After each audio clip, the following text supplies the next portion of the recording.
I think the audio got reset. Hold on. That's so loud. Achievements! Wait, that's Steve. Hold up. That's Steam achievement now? Holy shit. Hi Ermi, hi Icing. That's a lot of Steam achievement. Hold on. Everything's popping up right now. Why? Oh, it's this patch that did like. Oh my god. Chill. That's. Guys, I just gained 30 Steam achievements. Hold on, it may take a while. Also, that's crazy, 95 string. Can I click Steam? What achievement am I missing? What is the last tree? Site. Oh, I just have to clear the story. Okay, it's just clearing stories. I haven't cleared like 3 more character stories. Is it literally just... Oh yeah, it is. It's just... All of it is just clear certain stories. Yeah, all of it's stories. That's easy! I can do it next time. Okay guys, 2.5.0 is here! That's my game. It's here. What is this? Oh, it is Battle Pass. Also, I don't know why they moved Battle Pass here. I feel like they should keep Battle Pass on the left. It's a bit weird that they group everything on the right.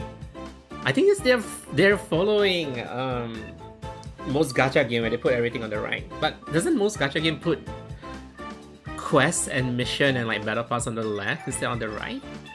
It's really weird. Also, guys, is this full reset? It's full reset. Free full reset. Why? Just like that? Okay.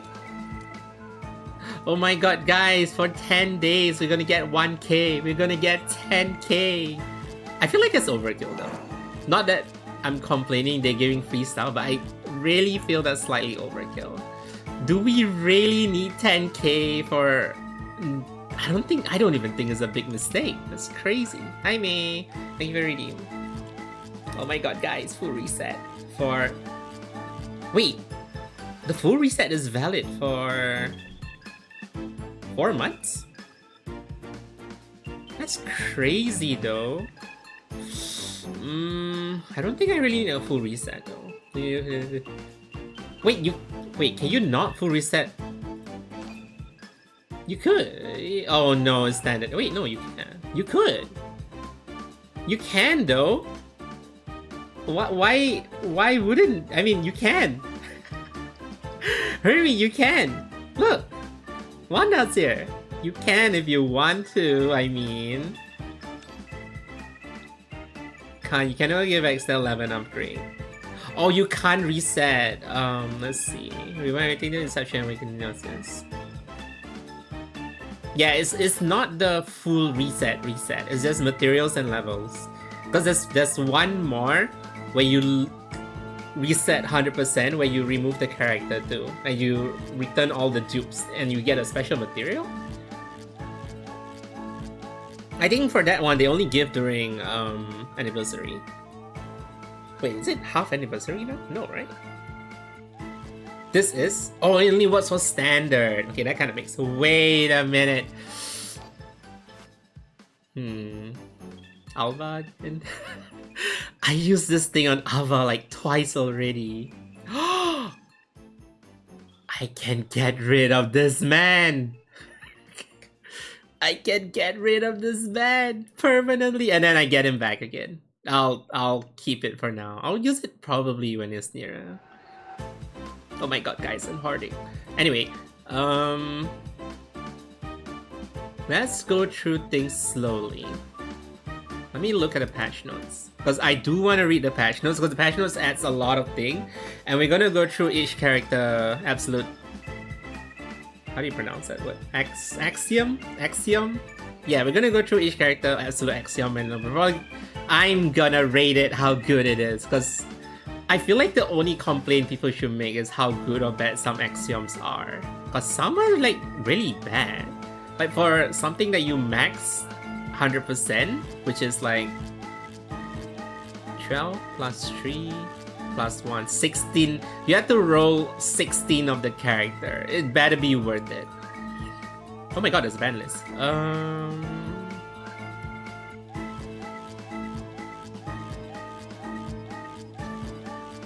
No, not this one. Where is it? Oh, there's a patch already. What the heck? Oh, there's a bugs, I guess. Yeah, there's a few bugs. That's fine. We don't need to look at the bugs. Let's see. Okay, devs. Sure, let's fix a few bugs. Let's fix a few bugs, guys. I barely get to read the patch note. If it's bad, it's bad. It's good, it's too good. It's bad. Yeah, that's the thing. I feel like, okay, some of it, they want to fit into the character kit. I understand. But some of it is like, it makes no sense. Like, some of it is like, it's not OP, but it's not bad. It's just like, it's alright. But some of it is like, it makes no sense. And other of it is like, are you sure this is not once per turn kind of thing? That's crazy. But we'll test Arachne first, because I know Arachne is like really OP. So we'll go through Arachne and then we'll go through each of the Absolute Axioms. Okay, can you let me see what you change? Blah blah blah, character, Arachne, we'll check Arachne later. Also, there's a new core, right? Wheel, Special Awaken. Special Awaken, I think, is Chi Doll? I can't remember who is it. That's the Wheel of Destiny. Com Shifting. Alright, logging in. No, topping up with PC and topping up with mobile gives you like a free outfit, which I'm probably gonna do. I'm just gonna buy like the cheapest. I feel like I'm just gonna buy the cheapest one, which is like what, $3 for each side just to get the outfit. Let's see, rerun, Great Conquering. I can't remember whose one is this. Season 32. Blah blah blah. It's chapter 5, guys. After 10,000 years, chapter 5 is finally. When was chapter 4? I think chapter 4 like almost half a year ago? Was chapter 4 like 6 months ago? No, this game updates pretty often, so I think chapter 4 is like at least 4 months. No, more than 4 months, but not as long as 6 months probably. I can't remember when it was chapter 4 in, but guys, chapter 5 is finally here. And there's 4 parts. Oh, 29. I guess we can do half of chapter 5 next week. And by the time like we want to do the other half, what's that? It'll be unlocked. Okay. Pose. What do you? What? Her pose is on chapter 5. What do you mean gain 50% temporary damage amplification? That's crazy. What do you mean you just pose and get 50% more damage? Hello? Huh? That's a pretty insane pose if you ask me. Because some team you can generate key flare like once every turn. Like, I mean, you can generate one full bar every turn. And you draw a Loom. I don't know what's Loom yet. Isn't Loom the Doom card? Bro, she already got boss phases. That's crazy that you gain... I would say 50% is too much. 50% damage amplification for a pose is too much. I feel like the max you should do is 30%. 25 to 30, definitely not 50%. 50% is crazy. Hi Duns, welcome. Morning, good morning. 50% is, no, 50% is crazy. If you compare to like other pose, I mean, I guess it's a very late game pose, but still. Let's see, battle pass, blah blah blah. Library, oh right, I think library, you can change a few stuff. I think you can change the, I think one of the updates is you can change the starting loading screen or something. Wanda, I mean, I think Wanda's chapter story was pretty okay translation, wasn't it? Translation. Oh, to Korean, to Japanese. Combat, Axiom. Okay, so all of this will... Okay, I know people were complaining about the Axiom not being balanced for certain characters. I know they already know of it. They already know of the complaint, but the complaint literally got in like last week, so there's no way they're changing stuff like 3 days before the patch. So they say they're gonna update it in the next patch, which is fair. I think it's like what? At most it's like 3 weeks. Can't people chill for 3 weeks? They know it's an issue. Like complaining now is not gonna help anything. They know it's an issue. They're gonna fix it, guys. Chill. Sheesh. Okay, we'll go through all of the characters one by one later, because I want to go through each and every one of the characters anyway. And it's easier to see the characters' cards, because I need to see some of the cards. Comparing to the Axiom. Thank goodness, I finally locked in and finished. Nice! You can start on season 2! Your game balance is an updating game. If it's OP now, enjoy it while you can. Clear all the shit that you can. Sound effect, greater clarity and stronger strike feel. Ooh, Daffodil and Orita. Chain Hell on all match video record awakening battle. Stronger strike feel. Isn't a Chain Ball Strike already have like good sound effect? Name of relic. I don't care about relic. I don't care about Pigment. Let me use my Thing as my name. Can you not use Thing as main DPS? Isn't Thing no Thing is sub DPS because it's like she can't core DPS. I beat the twins in chapter 9 of my meme team, so I You see, guys, I don't get why people are complaining like, oh, I want to use my OP team here and there. I'm like, why? Just have fun. Do you not see all my meme teams? I mean, I do have OP teams, but I do have like, guys, I want to try this. Oh my god, it's working. That's the thing I hate about gacha game. Everyone's like, meta this, meta that. How about you just use the funny team? My funny team beat your meta team. Your fat Wanda. See, some people... I really don't get why people is like... The Axiom is not gonna affect people who don't spend money on the game. But the one that are mostly complaining are the people that's not gonna get Axiom. So I'm like, if you don't want to get it, don't get it. Just play normally. It's not gonna affect you. They are rewarding players who spend money on the game. If you don't spend money on the game, you're not the target audience because they're not gonna change the content.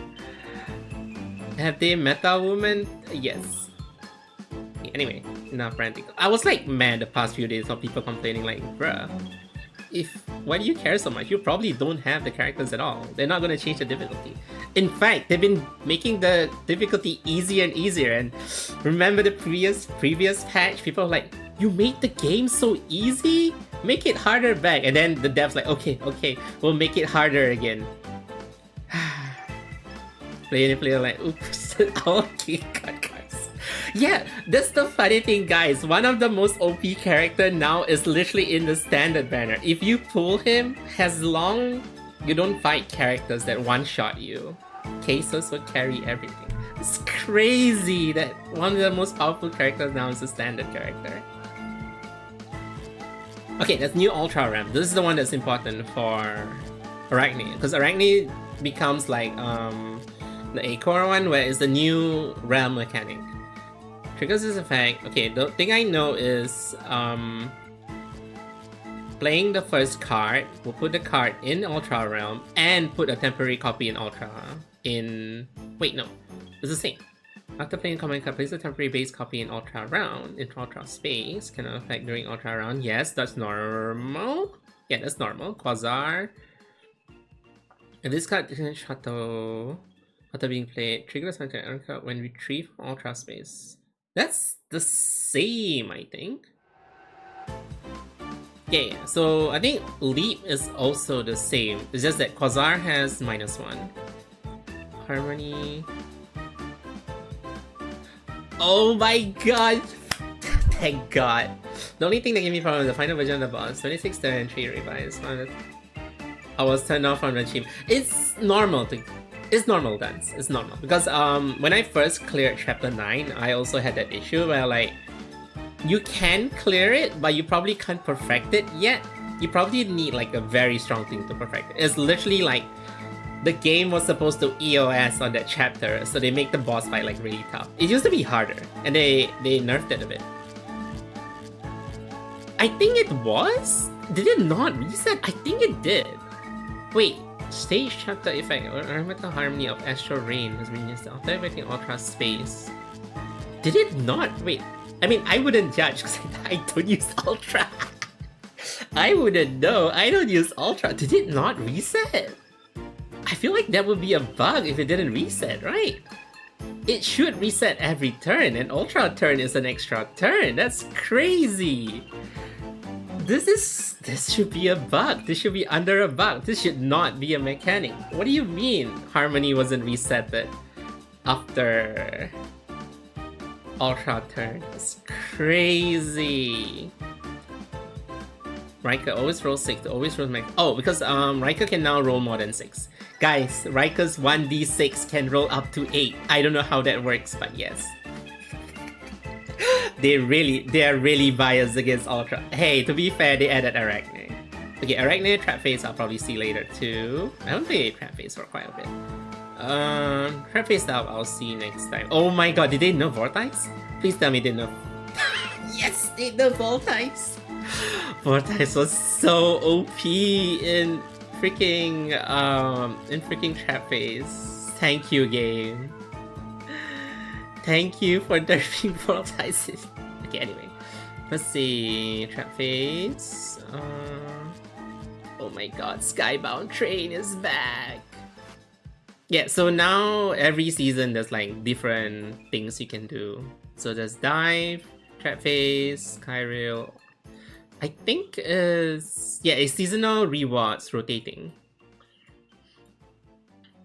I mean, Trap Phase now is kind of fun with drafting, so you don't always fight the same thing over and over again. Drafting is actually way more fun because you can do crazy shit, and people don't read their cards. Okay, so they changed daily and weekly because previously daily you have to play 50 cards. If you have a very short event, you can't play 50 cards in one day. So they change it so that if you play 50 cards, you basically clear daily. Because I think logging in or like doing something. Yeah, logging in gives you a quarter, and then playing 50 cards gives you 3/4. If not, you can just log in, spend stamina, complete assignment, and just like someone's pose, I guess. I think the rewards is the same. They did mention the rewards the same. Weekly is a bit harder, I think. You have to spend money, though. Let's see. Awaken, you have to roll 30 times. Okay, but I remember the rewards are roughly the same. Survey. Oh no, did I do survey? I can't remember I did survey. Complete, yeah. Stay weekly trials. Library. I already claimed everything from library. They added more stuff in the library. Handbook. Overflow conversion. You can no longer activate this method where you can only activate this method. Overflow will of destiny previously obtained have not been converted. Yes, I know we know that. Damn it! I wish I roll because okay, so now when you roll extra, you don't get Gnosis fragments or refined fragment. You get soul shards, and these soul shards, when you have enough, you can literally claim a free character, if I remember correctly. Fate Rewind card. Actually, an old reward for new ones. Okay. Yeah. Gnosis fragment. The number. What they did not say what this is for. Okay, here's the big hoo-ha one with Ethereal Core. It's a new rolling currency. Once obtained, it can be used as Luminous Core within the major version. Next version update automatically go to Pure Core. Make additional reward. Going forward, rewards for regular version update maintenance upgrade from Pure Core to Ethereal Core. Okay. Yeah, so it's just... I don't know why people are making... So basically, Luminous... You cannot hoard Luminous Core anymore. I guess that's why... Okay, I guess that is a legit reason to be unhappy. So basically, the new currency is limited rolls that get converted to standard rolls after the big patch. So you technically can't hoard limited rolls for a long period of time.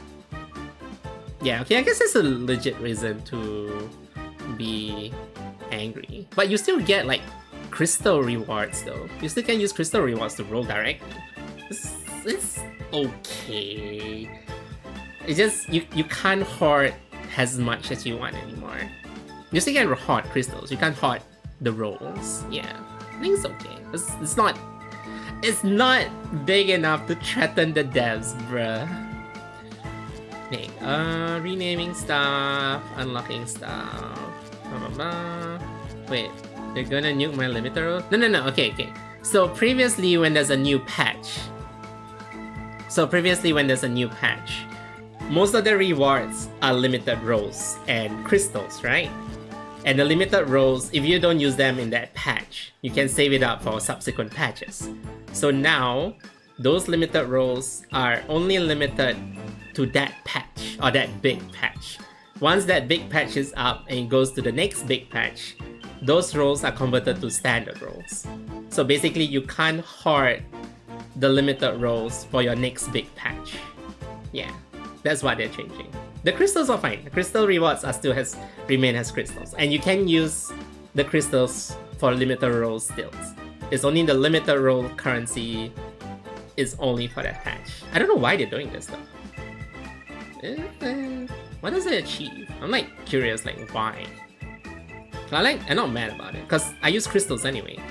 I'm just curious why they wanna make limited rolls only for that patch. You get crystals from normal rewards too. What are you talking about? The free crystals are still usable. Is it all gone already?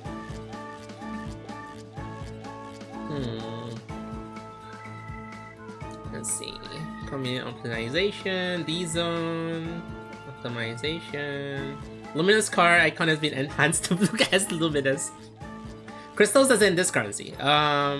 Silver. I just use crystal as a universal language for gacha games. It's been like the silver, this silver, the free currency.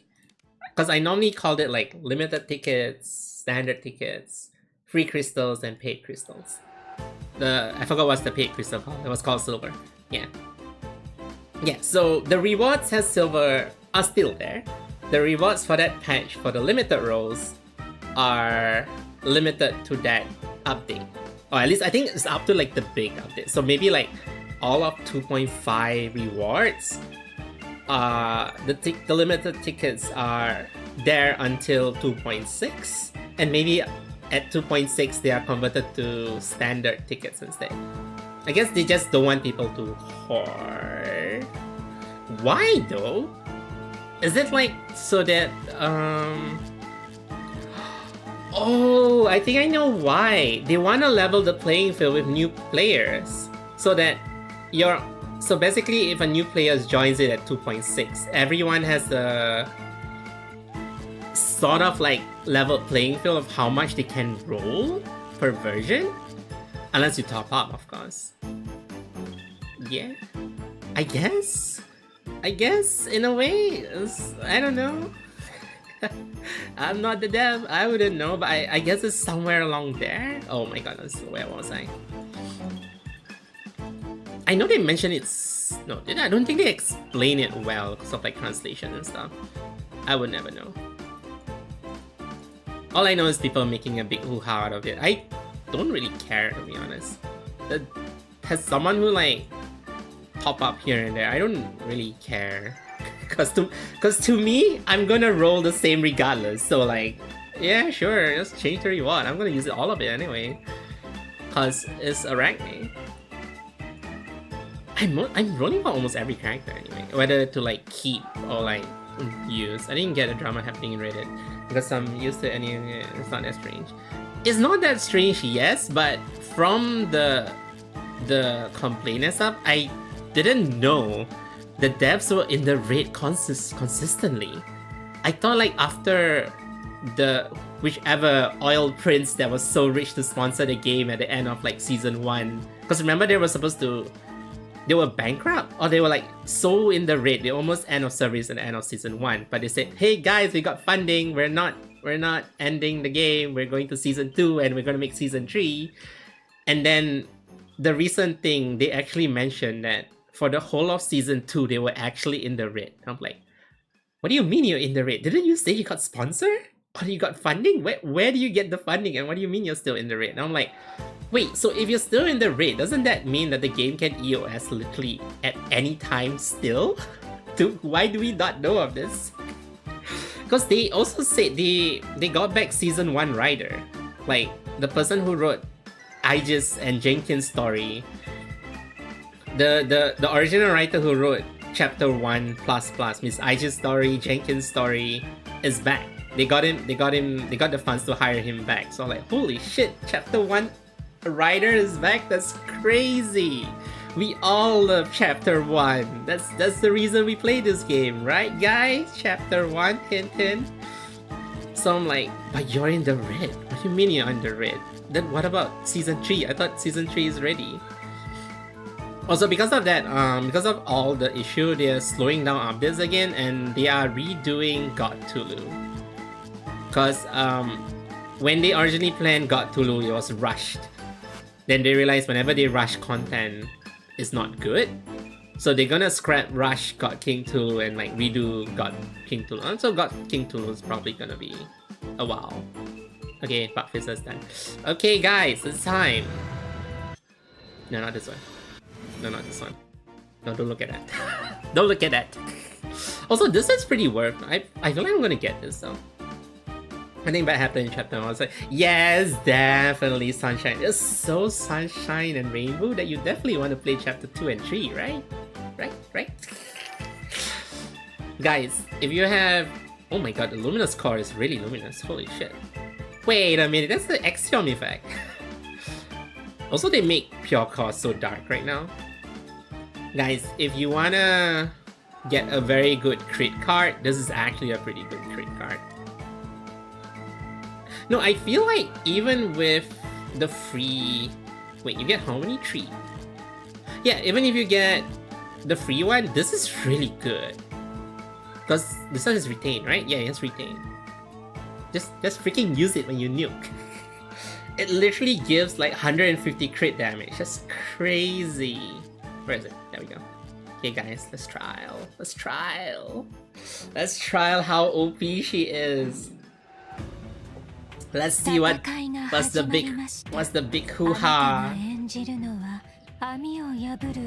Let's see. That's a very long voice line. Poison effect. Why poison? Why do you put in poison? Final verdict. Yeah, okay. Let's see. Strike does the same, defense the same. Other weakness get 9. Next Eternal Loom generates additional anytime I place in this compound. The next Eternal Loom. Guided strings. Where? Oh, this is prepare. Okay, this is prepare so we can chill.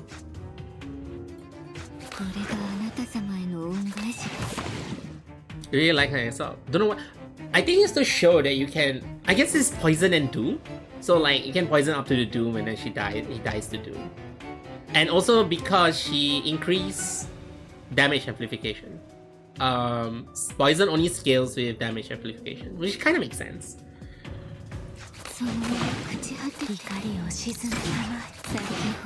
Shrugs, just doom. Don't poison, just doom. You don't even need to do damage, just doom.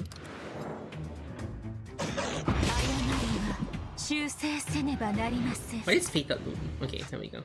Oh my god, scrolling text. Malaysia, choose the one concurrent, take it out, and make it trigger twice and... What?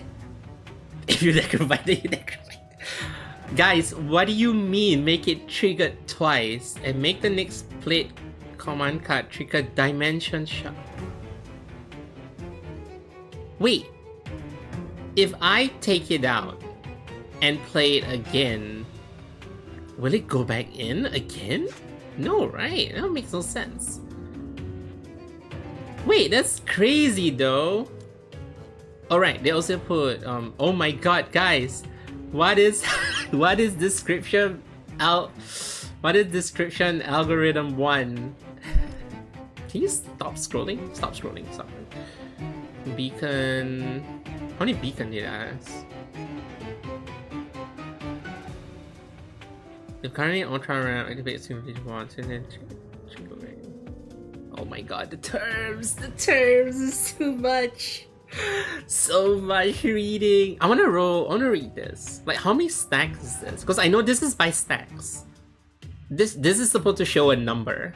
Then, because I know it's for every number is 2, and this is 1. So it should be like 25 right now. Okay, increase the damage, singular beacon. I think they also put it in my... Where is it? Oh, it's not here. Wait, what card is this? Oh, okay, so it's only there. Generate 1 string, lose 2% max health, generate 1 weaver. Lose better loss 500 by 10%. Fleeting. What is fleeting again? If kept in hand during this card phase, exhaust won't reappear.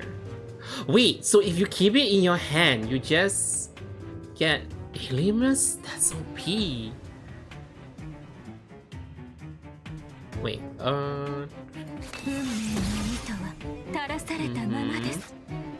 yeah, so if you leave it in your hand, she'll just get Alimus for free. Okay, then 1 stack of Weaver. When she draw her threat, makes 5. Can be consulted by to unleash, pursue.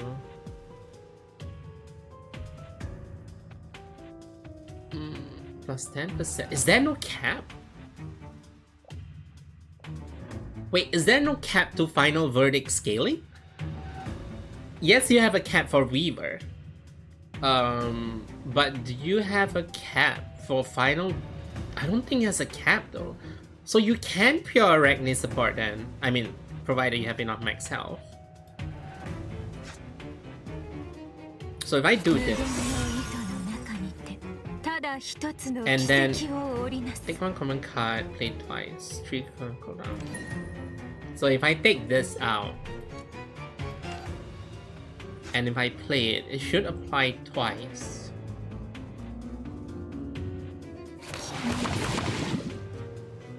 Holy shit. Holy shit, that's crazy. So if you have a Quasar team, that's... Whoa. Okay. Singular then. This is the one that's crazy too. They don't say anywhere. I mean, Weaver is there, but...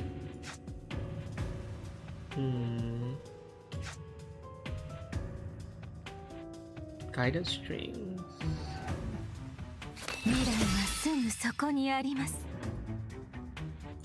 So this isn't cooldown. Okay. What is that exile again? That's crazy. Excuse me, ma'am. Why does the exile deal 124 damage amplification? Why? What do you mean? Huh? Oh, there you go. Infinite strikes. Gain. Wait. Infinite threats. Gain 5 stacks of prism.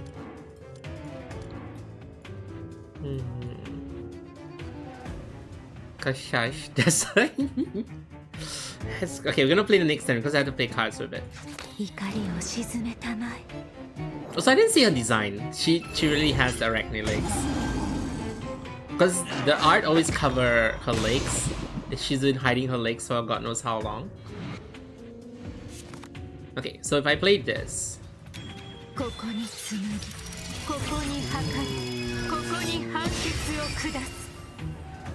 And then that poison amount is crazy, holy shit.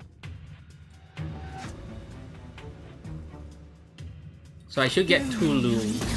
2 guided strings. Oh, you get 2 guided strings in the one in discard power, okay. Wait.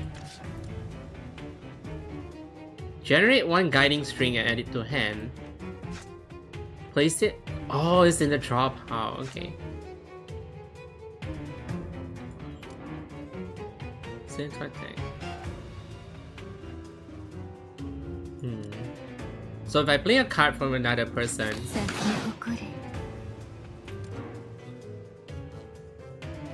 can be consumed by exile to pursue infinite threat.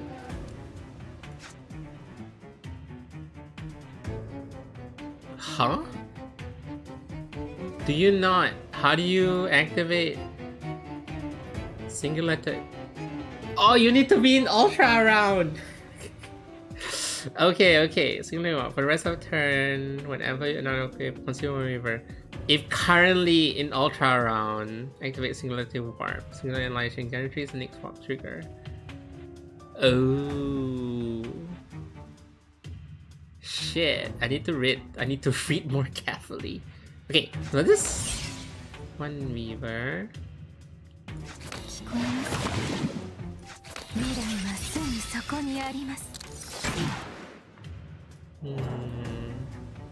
Oh, this one's hard. Ooh, the effects is nice. Okay, 5 stacks of Singularity Prism. Singularity Prism, this one. From what? Derived card description.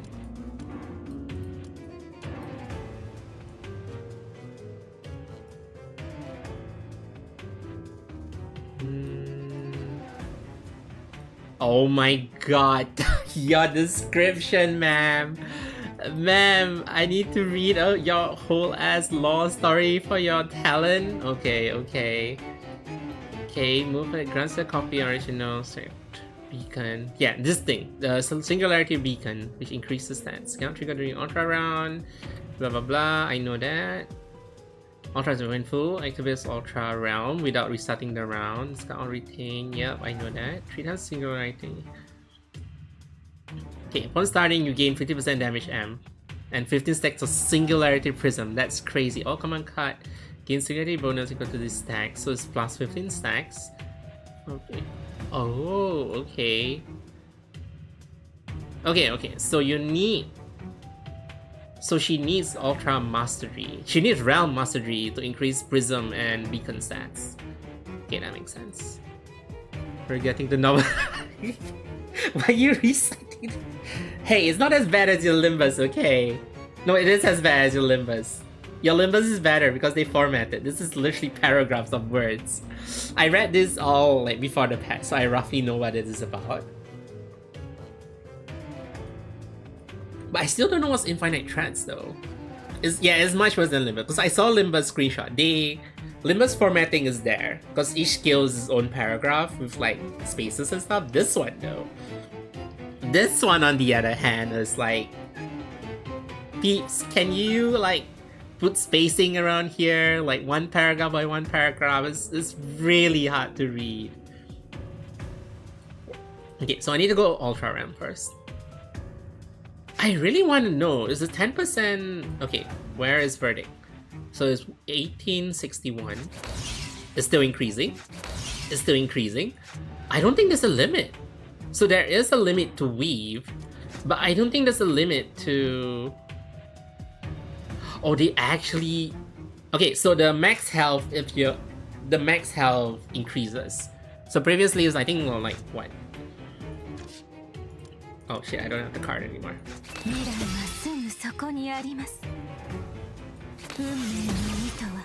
Okay, so now it's 2.8.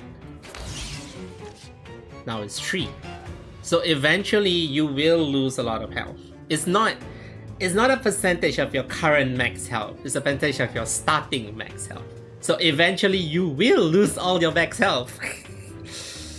Limit max weave. However, you can gain weave during ultra turn, leading to funny shit engine. Oh, so you can use weave and get it back on ultra turn. That's crazy. It means you can stack. You can stack these. Okay, annihilation is one more turn.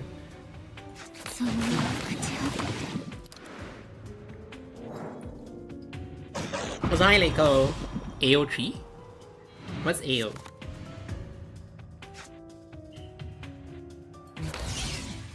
Wait, can this not go in Ultra? Oh, you can't put it in Ultra? Okay.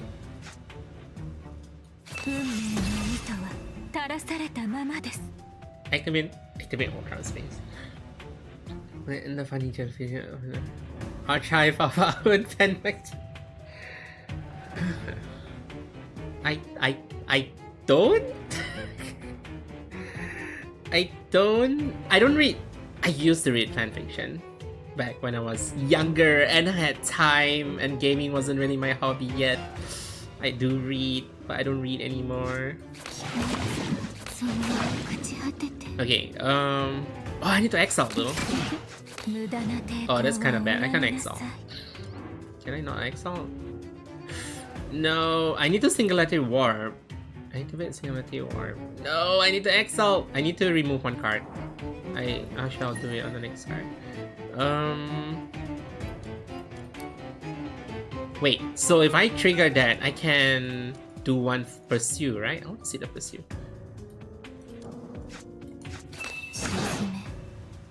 What? Oh right, the next card goes in. I forgot. I forgot the next card goes in. Oh my god, I have to relearn the realm all over again. Hi Nemu. Wait, you play Ultra? You used to play Ultra too. I'm having a headache. They made it even more solitaire. I'm not reading on WordPress. That's crazy. Can I? Oh, I can't remove the card. Ah. Okay, whatever. Okay, she still can exile. Okay. Let's do fast forward mode. Okay, so we should be in. We should be in that mode that if I use another person's card, that's a lot of damage. Wait, do I have to use other people's card? I know we have to use another people's card. No! No, I did, guys, I screwed up. She doesn't, yeah, okay, she doesn't. I had to play another person's card. Oh my god. Okay, let me redo that. Okay, I need to put someone's other card in there. Let me just put strikes in there. Wait, does this not exhaust? Oh, it does exhaust. So if I just use fleeting, she'll gain ailments, right? Also, how many max health have I? So it's 0.2 each time. So it's 5, so it's 15. I have used 15 on this card? I don't think so. Am I? That's crazy. Okay, so she does get elements. That's actually pretty good. So she can generate her own elements too.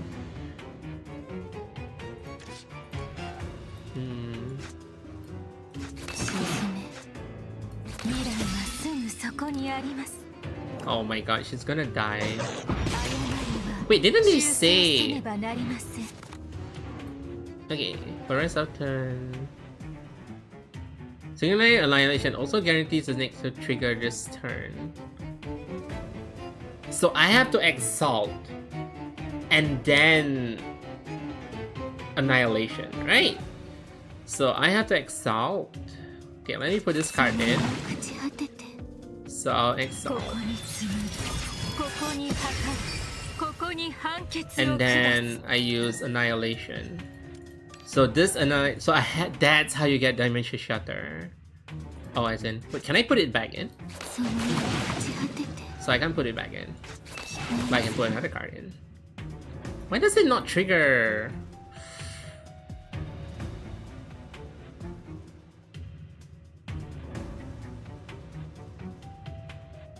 This the single letter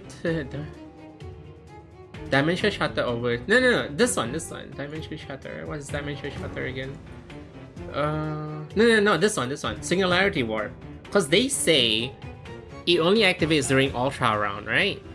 But they also say Singularity Annihilation also guarantees the next warp trigger this turn.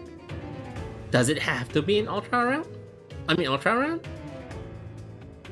For the rest of the turn, whenever you consume one Weaver. I have Weaver, right? Yeah, I have Weaver.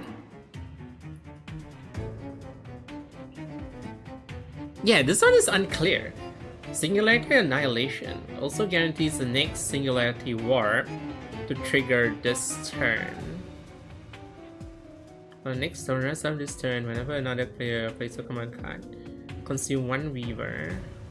Yeah, so I did Exalt to get Singularity Warp, and then after that I used Singularity Annihilation, but it didn't trigger Warp?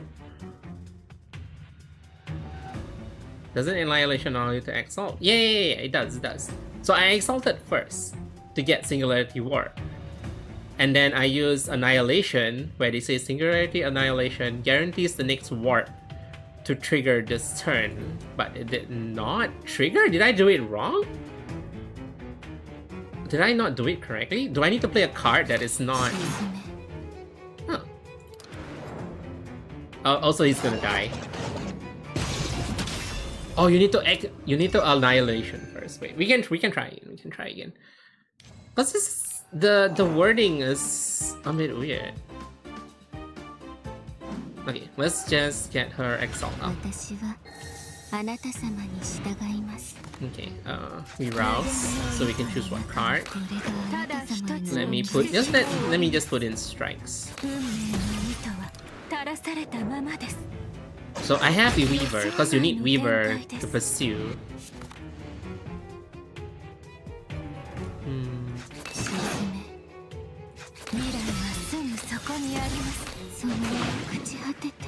Okay, so previously I Exalt out Annihilate, right? Okay, so we have another card to use. So we're gonna Annihilation to get a strike back. So we have one Shatter, which is to put back in. Then we Exalt. And I have Weaver, and by right, the next card I play should trigger.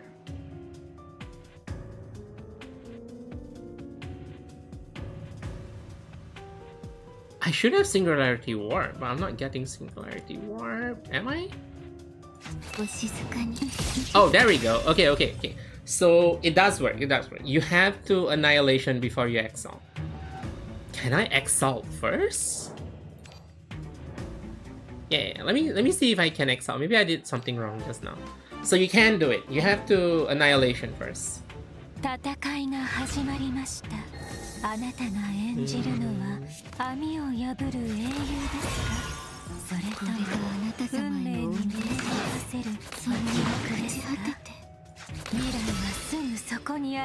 So she used a lot of shield. Holy shit.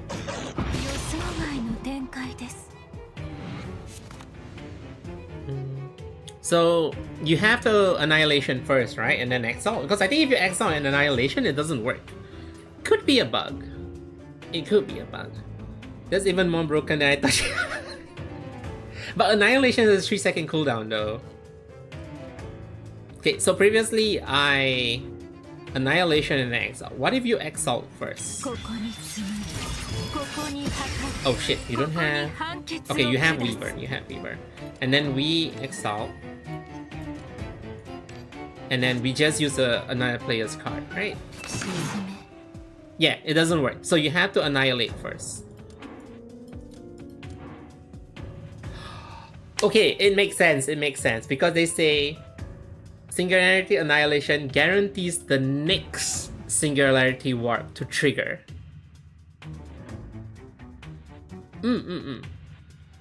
Yeah, it makes sense. The text is correct, because the text says guarantees the next Singularity Warp.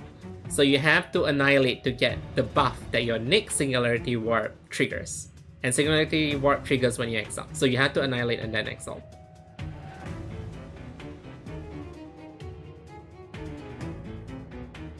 Can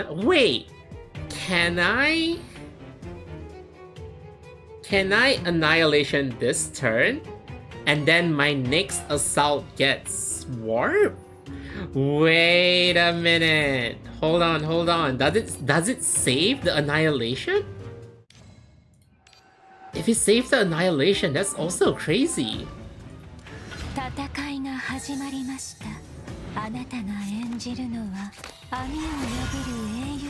Because it doesn't say that.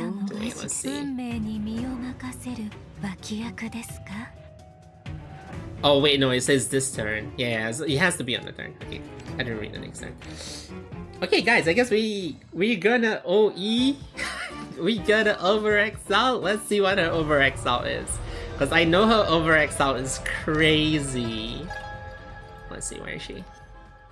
Oh my god, guys, I'm going to Ultra round. Let's see. Let's see. Wow. The free 25% temp amp. The free 25 temp amp, guys. For every point around Master Tree. Oh my god. What do you mean? What do you mean every point of round master? Every 4 round mastery give her 1 damage amp? What's your average? What is your average characters? Let's see. Who is round mastery? Cassia's round mastery. What's my Cassia? What is your average round mastery? Average round mastery. So divide by 4. That is roughly 7%. 7% damage, man. You can go up to like 100, so it's like 25. That's no cap on it. Why? Why is there no cap on it? That's crazy. Eternal Loom deals 50%. Oh, shit. Eternal Loom deals 50% more doom. Fate Binding games. Wait, you don't get Prepare by default? Oh my god, it doesn't have Prepare by default. I thought this card has Prepare by default. Okay, we definitely need E2 then. This definitely needs Prepare. Playing it at 3 is okay, but if it has Prepare, you can... It needs to retain. Because you wouldn't want to play it on turns where you don't need to shield anyway. So that's pretty good. Weaver... That's a Weaver cap? That's a Weaver cap? Wait, if you pull with Orita, isn't that good? Because Orita cards are 0 cost. And Orita can generate 0 cost cards, right? It doesn't have to be Ultra cards. It doesn't have to be cards from Ultra round. Couldn't you draw cards and play those cards too to trigger Pursue? Right! So technically, you don't need to put cheap cards in Ultra slots. You can put drawing cards in Ultra slot. Just draw cards that are cheap. And then and then you can get Weaver during Ultra. Why do they allow to get Weaver during Ultra round?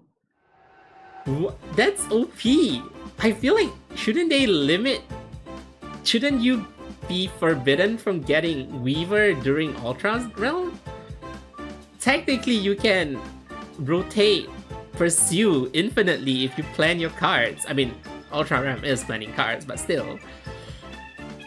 Singularity Prism is from Infinite Threat is double Prism. Oh, okay. Wait, that's crazy. This cycle, yeah, precisely. That's crazy. That's actually crazy. Overexalt generates up to 5 temporary base copy of all cards with Singularity Beacon. Generates up to 5 temporary base copies. In hand and Ultra Space. Randomly place them in drop out this card and set. Not minus. Set. Cost to 0. What do you mean set cost to 0? What is your round mastery? Absolute Axioms. Triggering Annihilation, immediately deals 50%. Alright, activate 50% of Doom has damage. And then damage amp is plus 50%.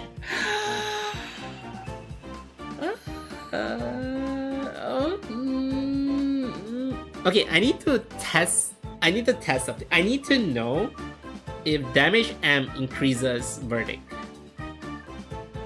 Finally fed one dice. She literally fits anywhere. She fits in a normal DPS build. She fits because she has damage amp. So she fits in counter, she fits in poison, she fits in normal attack. She's basically a super offensive G-Doll. Because G-Doll is like damage amp, right? She's also damage amp, but she has Doom. Wait, she kinda is like G-Doll, because G-Doll takes away your max health after she awakens at like the 10 Annihilation, the 10 Doom thing. That's crazy. Over-Exile is overkill. I would agree, Over-Exile is really overkill. You would not want to run Over-Exile at certain teams. You wouldn't want Over-Exile, because like your deck would be like fat. Unless you can rotate. Oh, she needs Cass. Wait, Cassia. Who else draws cards? Riker? Kind of hard to OE. You need to spam it. Yeah. Because Exile, you need to but you aren't you limited by? No, wait. Because when you Annihilation, you take out and pull back cards. Wait, Annihilation doesn't delay your Ultra Realm. Because normally Annihilation would delay your Ultra Realm turn. But when you take out cards, you put it back in. So your Ultra turn is always turn 5. It will be always on turn 5, turn 10. Right? Wait, that's crazy. You can actually plan. Wow. So anytime Ultra Annihilation DPS time. So you can actually plan for turn 5. What's on turn 3? I mean, you need to rouse, I guess. Oh my god. How much thought have they put into this character? Holy shit. I'm killing level 50 on turn 5, later turn 3. But to be fair, aren't you using like someone else's Arachne, or are you using your own one? I'm definitely gonna go for Enlightenment 3. Enlightenment 3 is really important for Weaver stacking though. Infinite Trance is double. What is Infinite Trance again? Infinite Gain, double. Oh, the Verdict is double. Okay. Someone else's, but it's just level 72. Level 72 is pretty high. Damage M 75%. That's... You definitely need a character to rotate your hand though. So characters like Riker, Cassia, let's see, who has very good hand rotation? Do you hand rotate or do you clone? Romana is also pretty decent in that. Let's see. Guys, you don't want to be really OP? Guys, you don't want to be really OP? What if you put ties too?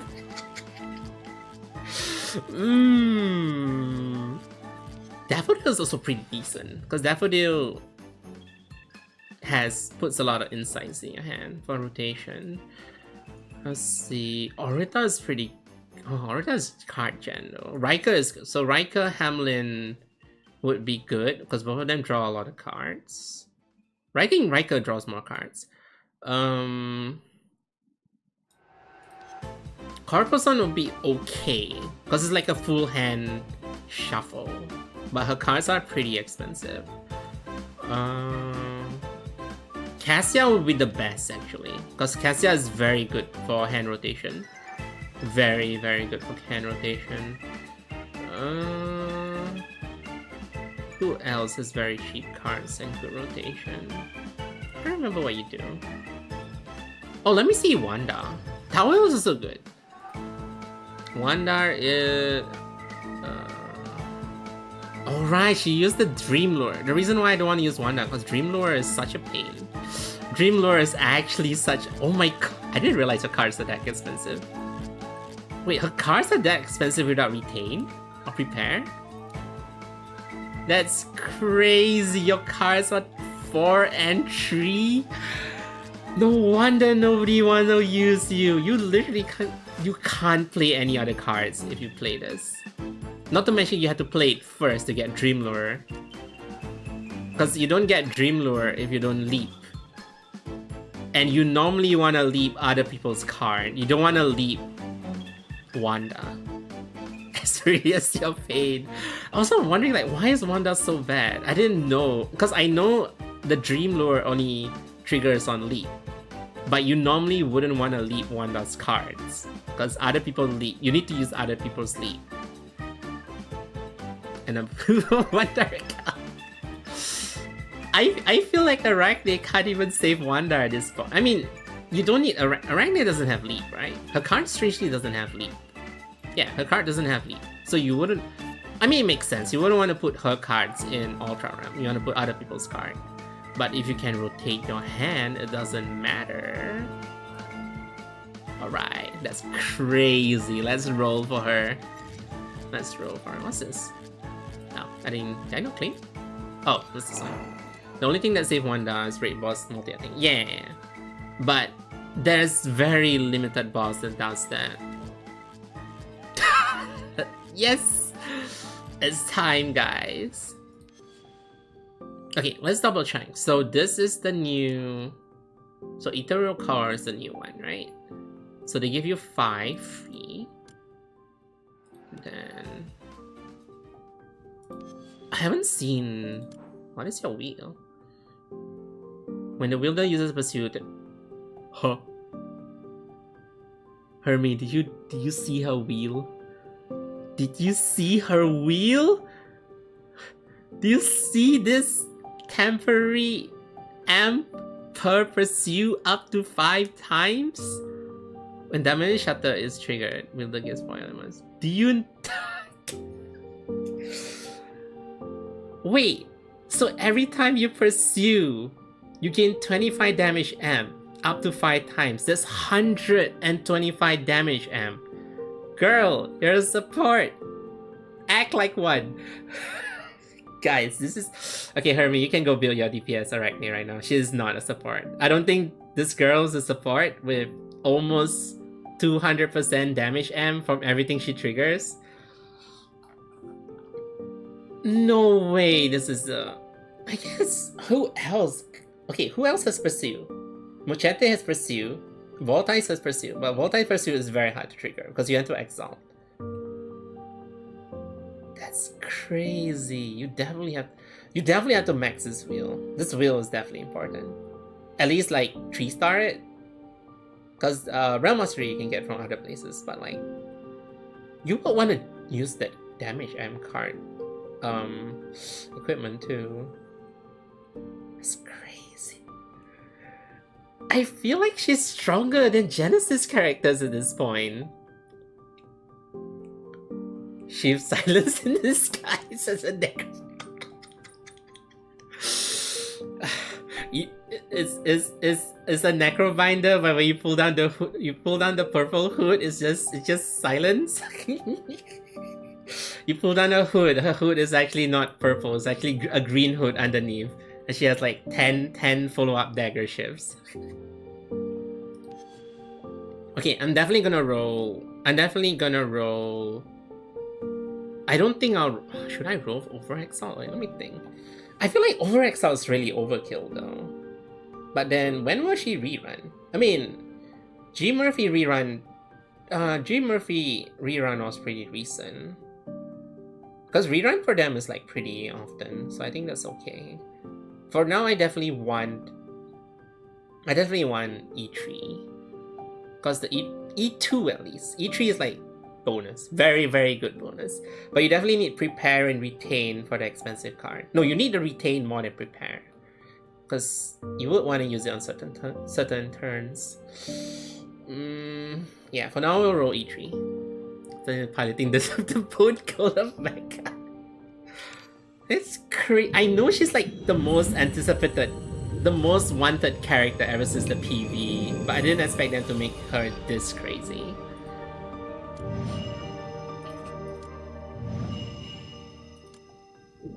Oh? Wait, what currency am I using?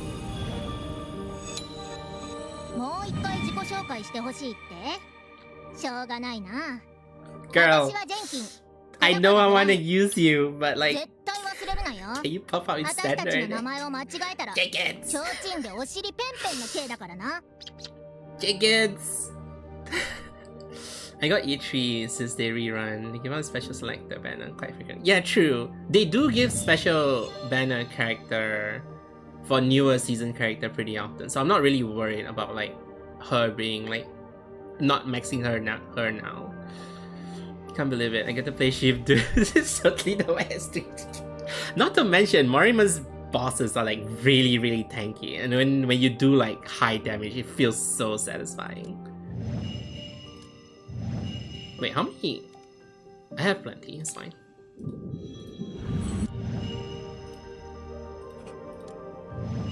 Oh my god, it's a minimum. I mean, it's not a minimum. It's like 30 PT.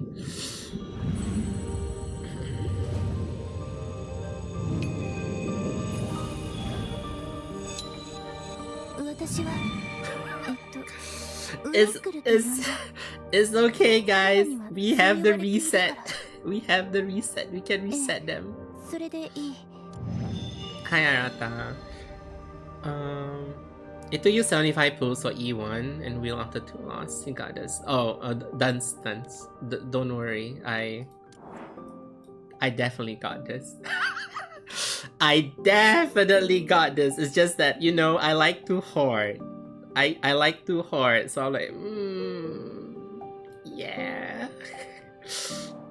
I don't like seeing this number at like 5 digits, you know? I like to like, remember guys, in case of emergency. Is this an emergency? Not really. Not only that, I also have, where was it? I have this. So technically, I can over-exalt her immediately, but like, guys, remember, this is emergency only. This is only for an emergency. Yeah, third one's guaranteed. Every third, instead of like 50-50, it's like 33%. So the third one is like, confirm? Yeah, confirm. Oh my god, means I hit hard pity.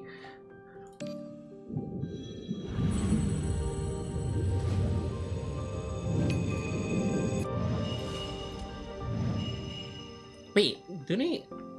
The problem with Morimens is, I don't think it's a problem, but like Morimens doesn't leak because it's not mainstream, and I don't think they have beta testers, so they don't really leak characters until like what, 1 week before the patch. So you can't really, you can kind of predict who's coming out due to the PV. So I think Caribou is next. It should be Caribou next. I think Caribou is the only one left, right? No, wait, hold on. I don't see you have 100 moves in your stash. Listen, I like to hoard, okay? And I'm supporting the dev. Listen, guys, we need to support the dev. If you have a little spare money, slightly support the dev so they don't be in the raid, so we get more characters. Have you tried a new Absolute? Yeah, I'm gonna check it out after I pull for Arachne. After I pull for Arachne, we're gonna go through each axiom one by one to see how good, bad, or like why is this here kind of thing. For now, we're going through Arachne. Because I know some of the axioms like really bad for certain characters, and some of it is like, why is this so OP? Also, I checked the voice actor for her. I think it's a very new voice actor. I think the voice actor did one more gacha game, but I can't remember which.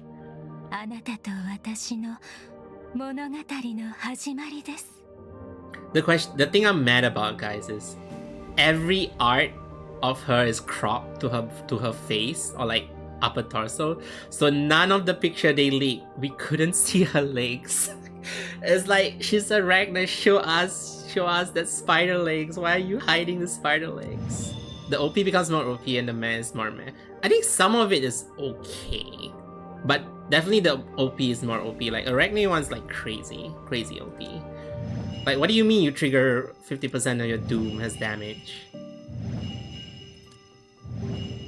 Then some people like Tulu one kind of makes sense, but I feel like the percentage isn't high enough. Because I know for Tulu one is like, every time you X out, you gain, the enemy takes 10% more tentacle damage. So I'm like, yeah, increased tentacle damage makes sense.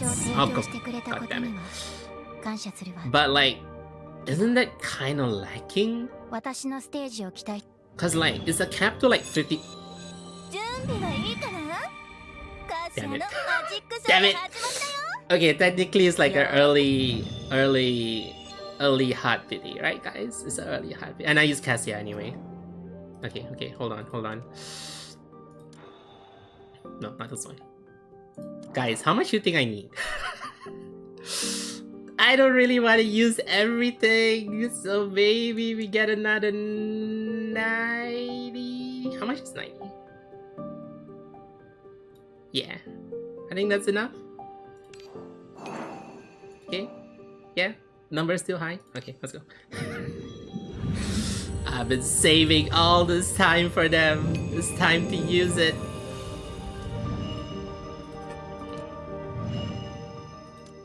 The next one's confirmed, right? Yeah, next one's confirmed. Wait, this is my second one? Yeah, my second one.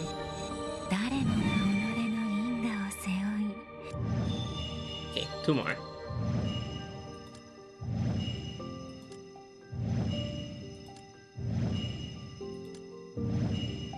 Oh my god, I have to do 30 pulls for this.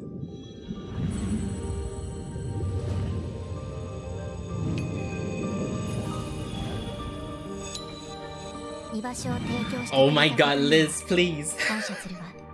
Liz, please. At least give me someone I use. Give me like Daffodil or something. I mean, even a Cassia would have. Even Jenkins or Tink would be better. Oh my god, it's every 30 pulls.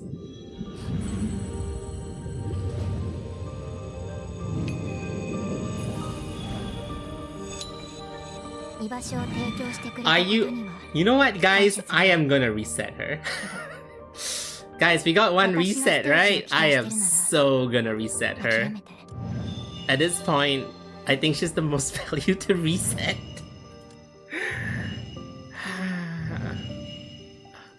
But... Oh my god, I didn't even get it. I pulled 90.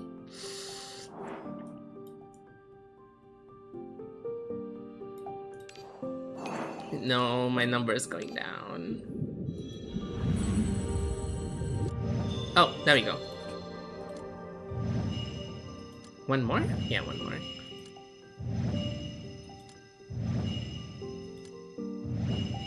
Okay, maybe we won't over-exile her. This is draining my funds really bad.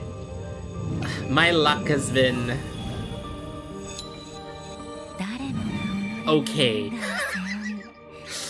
Okay, we won the 30. That's good, that's good. She is right.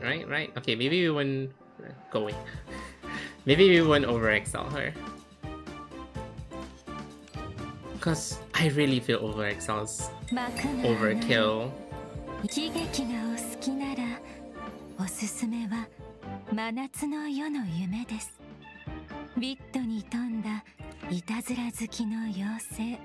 パックのジョークや妖精の笑い声の中に運命がうっかり漏らした秘密の言葉が心をえぐるような悲劇を求めるならアンティゴネしかありません。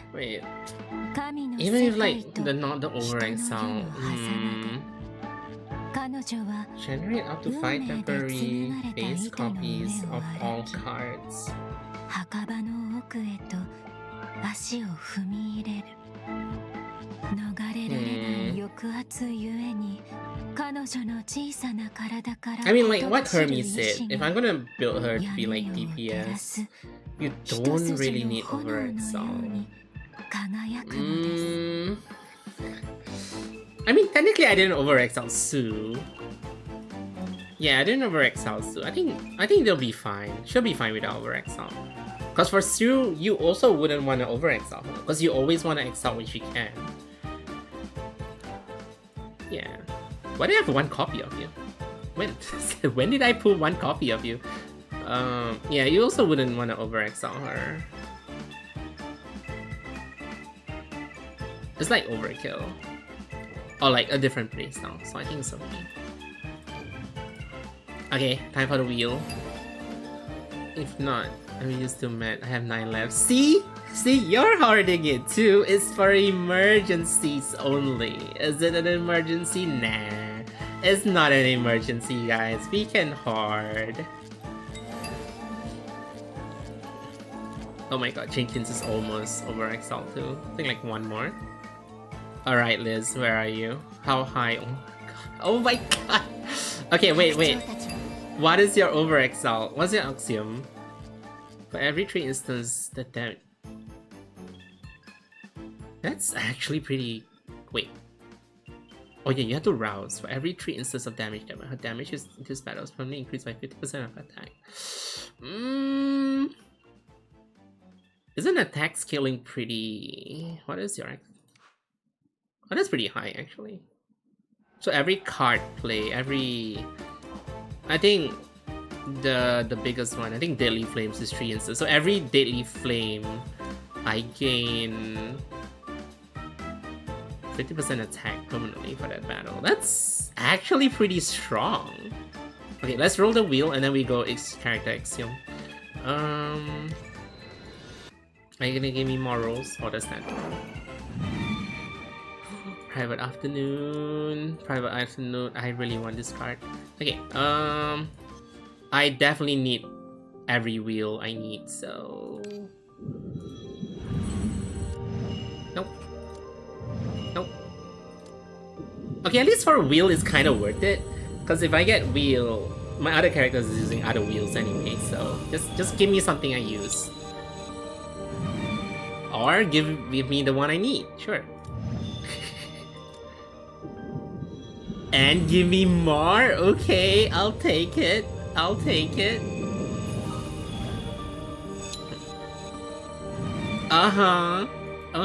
Yeah, yes, this is how we roll, guys. Damn it. 20, 25, 30. That's not how we roll. That's not how we roll.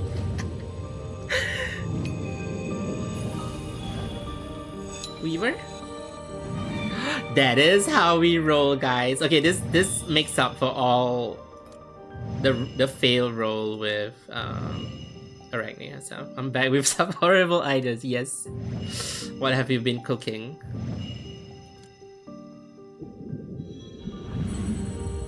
Should I roll for like plus 2? No, I feel like for wheel you either go 3 or 12. Who? Think. Okay, guys, we're done. Holy shit, that's crazy. Okay, this actually makes up for all the horrible rolls for character. Okay, guys, we're done. We're done. G-Lot has Echo. Ramona gets 1 refund and spam cards. I guess I can play 3 cost 1 for free. Can use the G-Lot. What? Wait, she has Echo? Wait, you're right. The Crimson Strikes has Echo. You get back the card, but then you get the wait. And doesn't G-Lot Rouse gives you a free card to choose from like what? Because I know my G-Lot can at the start you can choose 1 card to put. Yeah, it has Echo and Retain. Hermie, what are you doing turning G-Lot to support? What do you mean G-Lot's to support now? That's crazy. Okay, let's go through each character's axiom. We go through by realms. Let's go by chaos. Okay, Katigura. I think Katigura one is like OP, right? It's just like more damage. Let's see. Rouse, final damage of strength effect of each Fiamma plus 30%. Each Fiamma? Isn't each Fiamma... So it's doubled? Wait, so each deck of Fiamma is up to 3 stacks, right? Was it up to 3 stacks?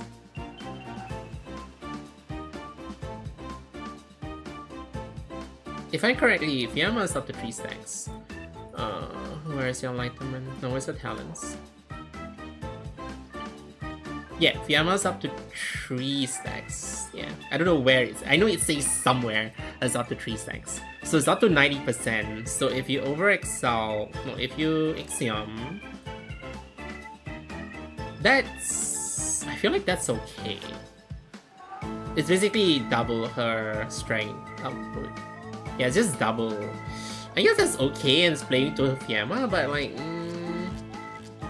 she hits hard anyway, so basically she just hits harder. That's okay. I wouldn't say it's in the OP realm. I think it's good enough. And it's also playing to her cards. Doesn't one of G-Lock card has like prepare? Doesn't her Bloodthirsty has prepare too? Why are you turning all the core DPS to support? I think for hers, okay, she just hits pretty hard again. Miss when played, do mortal. When played, immediately. Yeah, I don't get some Axiom that only trigger once forever. Like this one. If you rouse, you just get 2 mortal blasts with cost 0. Modulated talent drama encounter trigger limit per turn increased to 5. Isn't it already 5? Is it not 5? Oh, it's 4. Just 1. Wait, that isn't worth it. It's just 1. Yeah, it becomes prepared because that was my G-Lot main DPS before. Wait, Mocheto's one is not that good though. Okay, I don't get why it's only increased to 5. Like adding 1 is nah. I don't get why this is only when played. Why not during why not make it during exile or something? Like you can reduce the temporary mortal blast to like 1, but like turn it to exile instead. I think that's fair. Cause you would want to spam. You will only want to spam strikes when you exile anyway, because it deals more damage then. This is pretty. I don't know. This feels pretty. I wouldn't say underwhelming or like bad. I feel like it's just not as good. Because I feel like Axiom that only happens once during rouse is like, is it really worth it? I mean, you can do it because you can only rouse like once per battle. Whereas some other characters like permanent throughout the whole fight. I feel like they should change it to exile instead. Maybe like you don't get 2 cards per exile, maybe you just get 1 free mortal blast per exile, but you can do it every exile, you know? Dramatic encounter +1 is pretty limiting too, but I guess they don't want to really put it too high. But like the generate 2 mortal cards with 0 costs, and it's temporary too. It's not even like a permanent mortal blast card. Let's see. Oh, I almost got yours. Oh yeah, this is OP. This is OP, guys. This, if you build her for a counter team, this is crazy OP. Whenever you rouse, all awakeners fixed counter plus 25%. Yeah, I mean, 25% isn't high, but if you play a full counter team, that's pretty high.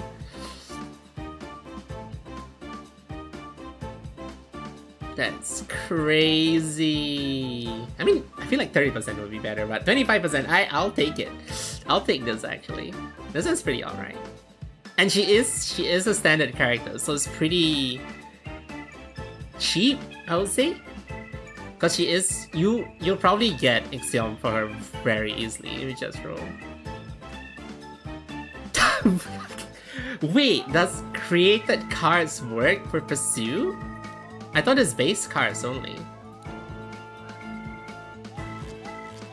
Entropy Undone is enhanced. The limit on activation per turn is removed. What is that again?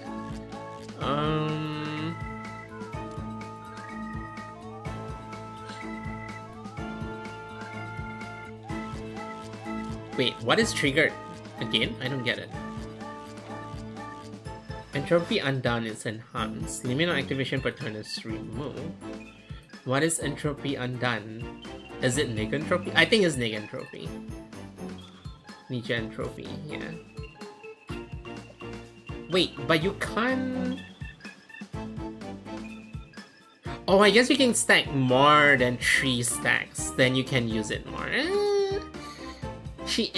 You do get Ixion for free, so I guess that makes sense. But will that ever happen? Wait, I feel like that would never happen though.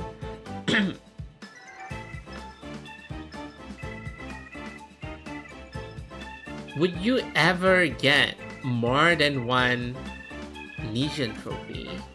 I don't think so. Will her Ixiom even happen? I feel like Ixiom won't even happen. Oh, you need to over-exalt to trigger this. This is actually pretty bad.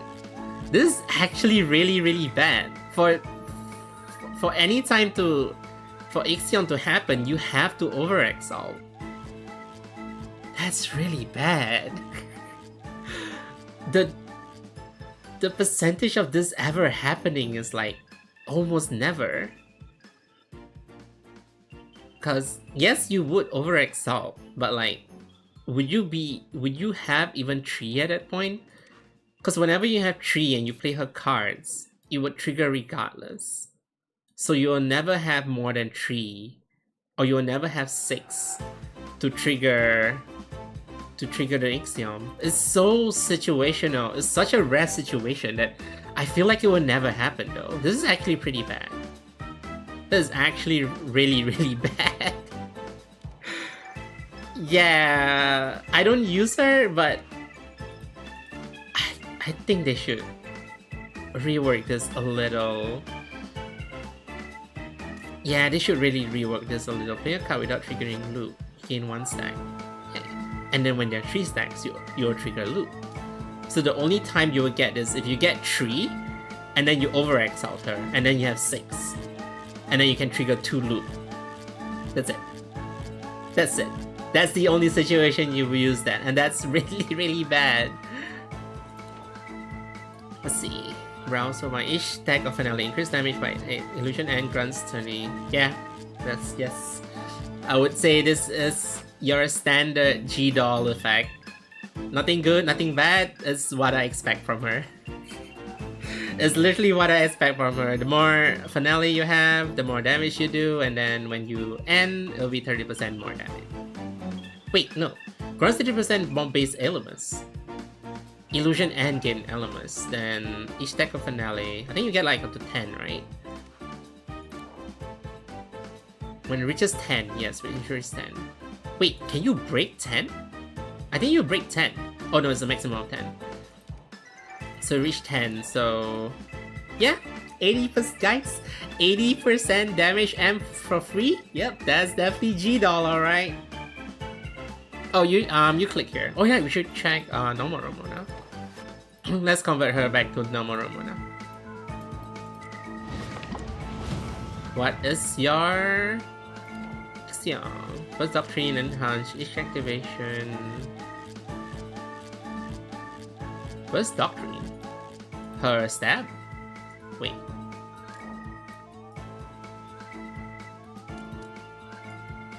Oh, okay, she gets one with increase the base damage that. Wait, that's better. What? What do you mean her base form Ixiom is better than Time Sworn? Wait, that's way better. Oh, it's up to 3 times per turn. Each base, oh, it's okay again. Has a SR that even has a SR. That's way better than her Time Worn one. Time Worn one is so bad. All right, I have yours. What is yours?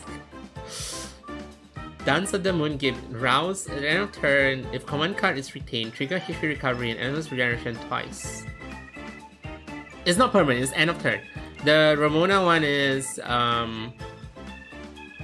It's only for that turn. So the Ixiom is, you see this? So increase this 10% to 20%. Yeah, I thought it was a permanent thing. I was like, oh my god, late game Ramona is valid? Like, no. It's only up to 3 times per turn. So this is increased to 20%. Yeah, I mean, she is SR, so it kind of makes sense, but it's still better than Timeworn. Timeworn was so bad. Wait, do you have retain heal? I don't think you have retain heal. What do you mean? Hers doesn't make sense, because you don't have heal. At the end of turn, if Kalen's command card is retained, trigger health recovery and element generation effect twice. What do you mean trigger HP recovery effects? I don't get trigger HP recovery. We don't have heal at the end of turn, right? Unless we have relics for it. Unless you meant trigger the cards. OG waifu. Oh, this one! After recover and end of turn, retain HP recovery. Oh, okay. So the end of turn, if you retain a card, you recover 14 and 5. Is that what you're saying? The HP recovery...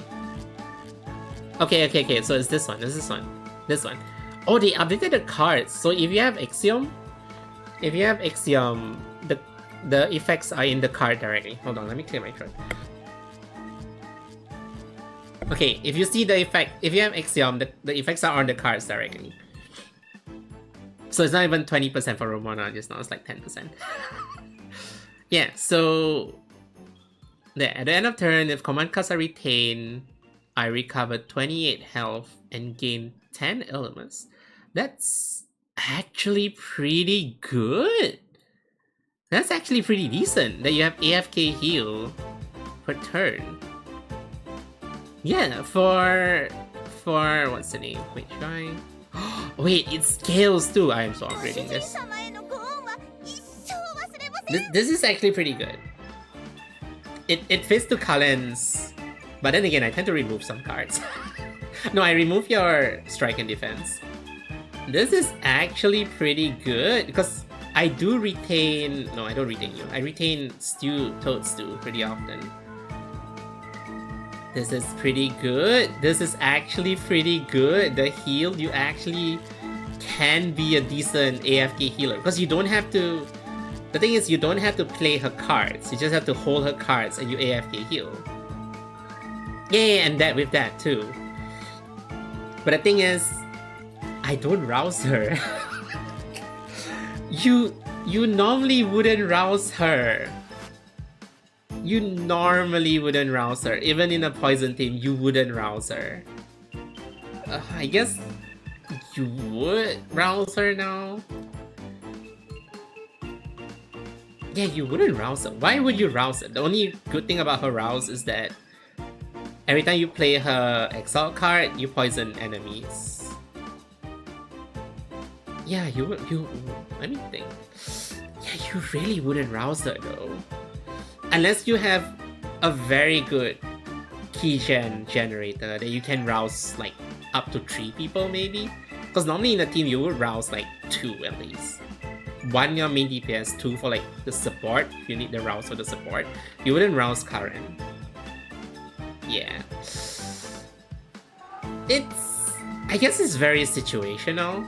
So like, if you're not in the final boss fight, you wanna heal before that, maybe? Let's see. Now, Slime and Hunt, after exile, each attack taken this turn makes the next strike to protect, consumes and convert 40 more endure stacks. 40% more endure stacks into the effect. So you're just gonna hit harder. So up to like 200% more endure stacks. What is strike to protect again? Each attack can endure, reduce damage by 2, remove half of endure. So, no, that's pretty bad. I mean, they did add like a huge mechanic into the game, but that's really bad. You wouldn't. I mean, you would play strike to protect, but it plays to her mechanic, but not has like a full-on tank support. It's playing to her. I mean, it is kind of like a tank support. Each attack taken this turn makes us next try to protect. So it's a very situation. I mean, you would exile on a big attack anyway, so it does play into it. I guess it's alright. It is alright. It plays to her mechanic of like, you do exile when a big hit is coming, and then you basically convert that big hit into stacks for your strike to protect.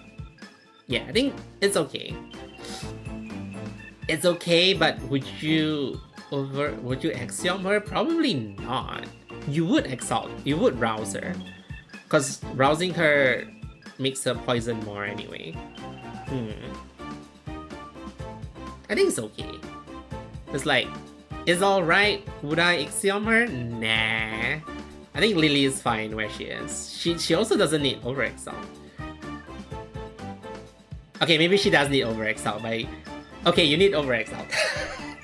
Because over exalt increase the endure limit. So I guess yeah. If you really like Lily, guys, over Axiom for Lily is actually worth. Low 10 one is just okay. Low 10 one is like, after you play defense, your blade triggers twice. But would you ever play defense for low 10? No. You curse either Liz Green Fire cards to trigger Leaf. But isn't Liz... But you're not playing the cards. You're triggering the cards. Exile discards the card and trigger the effect. You're not playing the cards. Arachne says you have to play the cards. Ha! Ha! Nice try. Maybe yes for the sweet 2 times. It's high noob. It's not worth. It's not. Hey, that defense into Blaze and whatever. Fine, but I mean, I do use it occasionally, okay? Low 10 is in my core DPS team. I do occasionally remember that, you know, defense trigger the next blade twice, okay? It's just that, okay, the situation is, what are the chances of you having both the defense card and the blade in your hand? Because neither of the cards has retained. So the first condition is already pretty hard to have both blade and defense in your hand. Secondly, do you have enough strikes to reduce the blade to 1 or like 0? Aha! Conditions pretty tough, guys. You can play the green flame for 9 cards to get enormous. You can... Wait, you're right. Wait, that's stupid! Wait, does that trigger? Does that trigger? That's stupid. Doesn't that mean Towel works too? Oh my god, that's actually stupid. That playing the card for 0 cost for alternate effect is considered playing the card. But the gave a good hand. Fine, Harvey, you're not wrong. It's technically... So what, Hermie? Are you saying that Liz is also a support? Are you making every core DPS into a support? What's wrong with you? Okay, I think yours is alright. Oh my god, Liz is finally playable. Okay, for this one, I don't get it. So at the end of turn, poison inflicted by Nymphia is plus 25%. Do they split? Then does it mean like, do they split poison inflicted by other characters and poison inflicted by Nymphia? And then only Nymphia's poison, when it triggers, it plus 25%. Does that mean that? Or or does that mean that the poison inflicted by Nymphia increases by 25% at the end of the turn? Hold on, I need to clear my throat again. So it's the first one, right? The poison that's inflicted by Nymphia triggers 25% more than the poison inflicted by other people. it's not that Nymphia's poison increased by 25% per turn, right? Right? Wording is a bit, you know.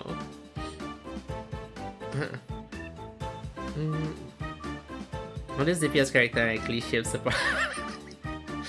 Anyway, I'm only playing Ultra counter if I want to say. Is per turn? Isn't it kind of okay? I guess that's crazy though. I need more confirmation of this. Whether it's like, cause okay, at the end of turn, poison inflicted by Nymphia.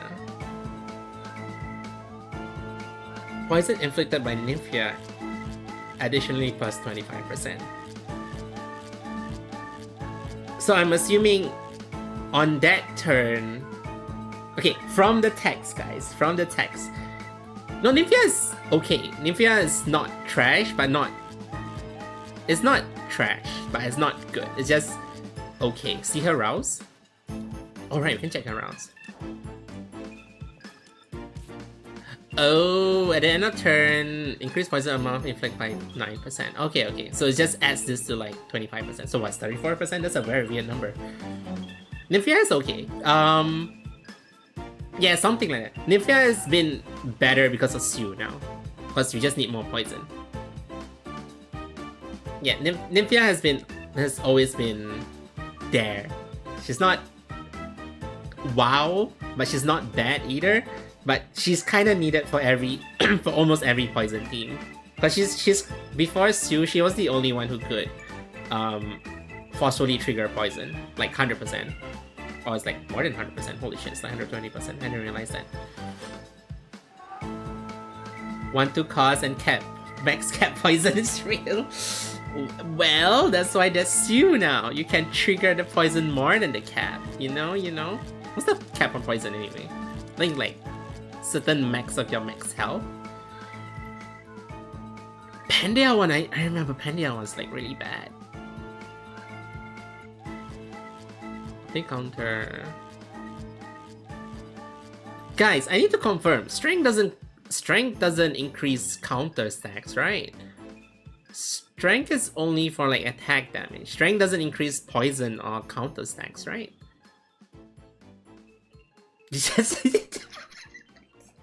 God damn it, Derby. Fine, I'll explain in STS terms. Right. If I remember correctly, poison and counter is not increased by strength. It's increased by damage amplification. If I remember correctly, because it says in damage amplification, it increases everything.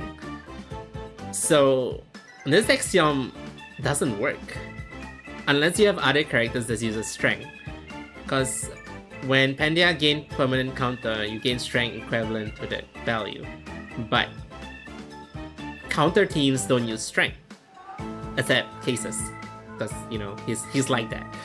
So she doesn't work alone, kinda, and she doesn't work in like a full counter team either. So this is like,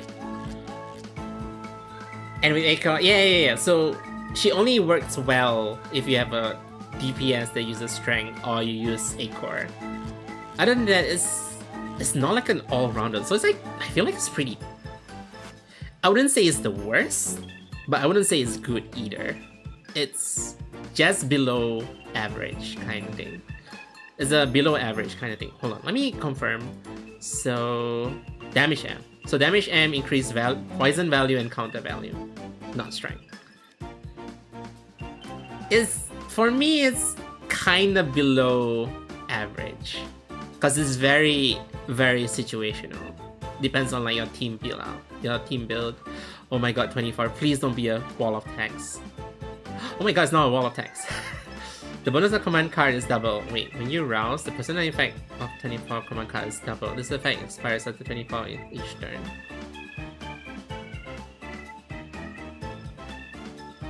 Do you mean I have to read all your cards? I have to read all your cards. The effect is double? Oh, so like the gain elements is double.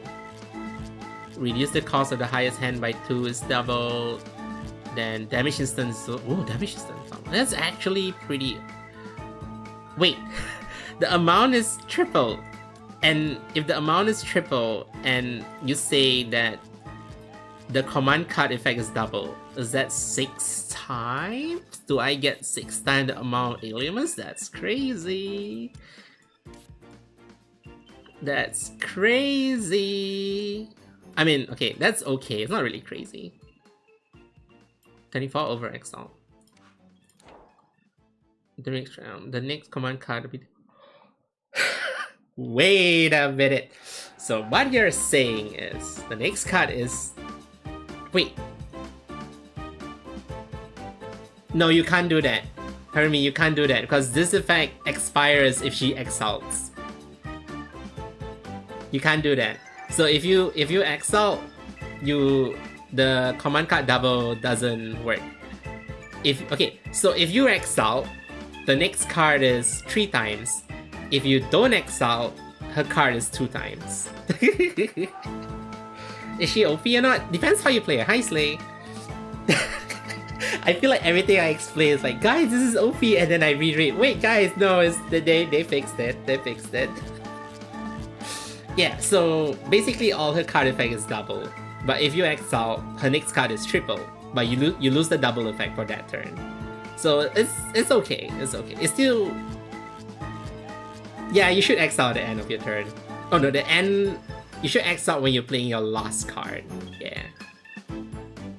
Wait! Hold on. Wait. The next command card is effective 3 turns.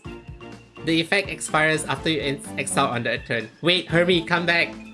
So technically, you can exalt this turn, gain the effect, and use it the next turn. Wait a minute. But I don't have like a Axiom 24 to test this, but like, wait a minute, guys. Yeah, you gotta wait a turn. So, is it 6 times? Is it multiply or additive? Is it additive or multiplicative? So what you're saying is, so this triggers 3 times, and if it's double, it's 6 times. Then if it's triple, I don't think you attack. Wait, so it's 3 times, damage distance is 3, so it's 6. So 6 times 2, 12, shoot, and you plus...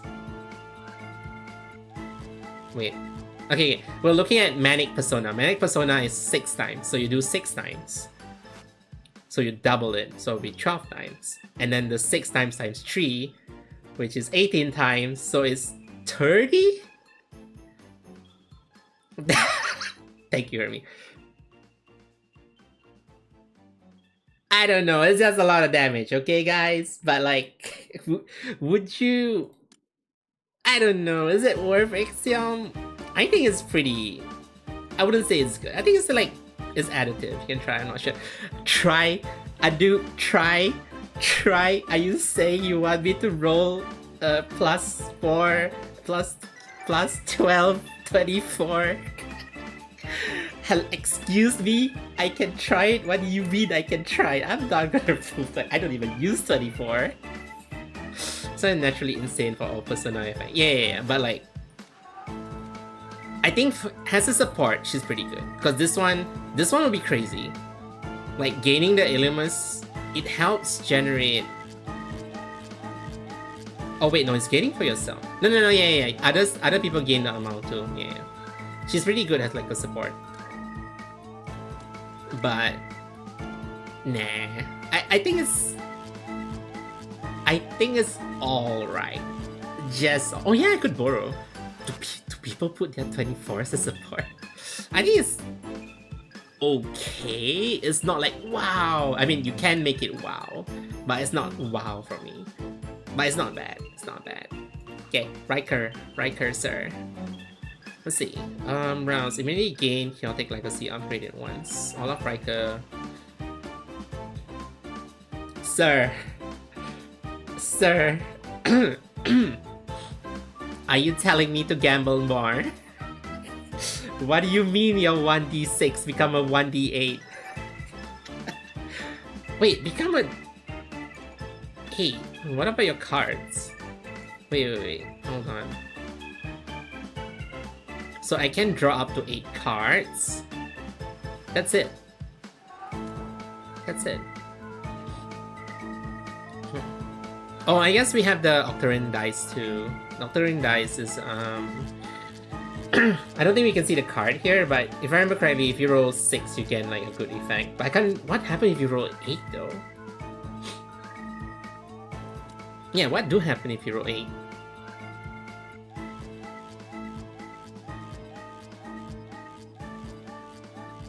I wish they put the card here, or like you can show me the. They should put like a, you know, like how Chaos Zero Nightmare, like if a card makes more cards, there's a separate menu where you can see all the cards being generated by that specific card. That is what Morimens is missing. Like, so this card generates, somehow or another generates another kind of card through conditions, right? Like the Shining Altering dice. They should put that like somewhere, because you can't see it here. 1 to 3 strength, 1 to 3 is strength, 4 5 is vulnerable strength, 6 is the same, 4 5, same as 4 5, but 1 more arithmetic. Ah, okay. 8 probably counts as 6 7 3. Maybe, probably. It fits to him, but it's kind of lackluster. It fits into his play, but it's kind of lackluster. Okay, I need to eat really sweet. My throat is killing me. I've been yapping a lot. It's kind of lackluster.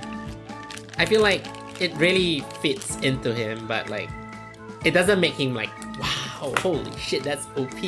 I'm gonna like, you know, 12 him immediately. But it's okay. I think this one's definitely more okay than some of them. It's definitely more okay than Pandia.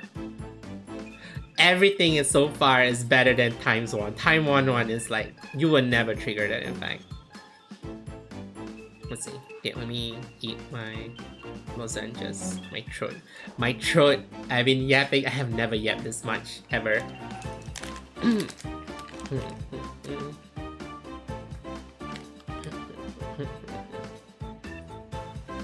Remember his image cap, first die is 6. True. Okay, what do you do, sir? At the start of turn, every 1 command card with Rodino or Crescendo. Hamlin will gain 5 elements. Well, Hamlin only shall for every 2 command cards with Rodino and Crescendos. This is bad. This is really, really bad. Because why in the hell would you keep a card with Rodino and Crescendo in your hand?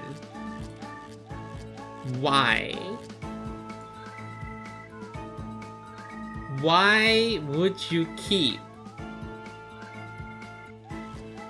a card with Rodino, unless you wanna retain the card for like a big hand play? But that's it's so situational. Cause whenever I use Hamlin, I will put Rodino or Crescendo cards on the turn I want to play them. I don't hold them in my hand, right? You wouldn't want to hold them in your hand anyway, because unless your card has retain, it doesn't give retain, right? Crescendo. Oh wait, no, Crescendo. Okay. If Crescendo, then maybe it worked with Crescendo. But the thing is, doesn't it just buff your alt? Let me think of the situation. Hold on. Exalt's Crescendo is different than the 0 cost. Yeah, I know. Because after you consume Rodino, the card has Crescendo. But like, the only thing good it does is just generate more Illumus. Because you don't play him as a DPS. His damage is like never that high. So plus 1 hit with Exalt for every 2 cards. And start turning. Wait, in hand or in total? It doesn't say in hand though. I At the turn start, for every one command card with the Rodino or Cassandra, you gain 5 elements. It doesn't say in hand. So in total, wait, that's actually good.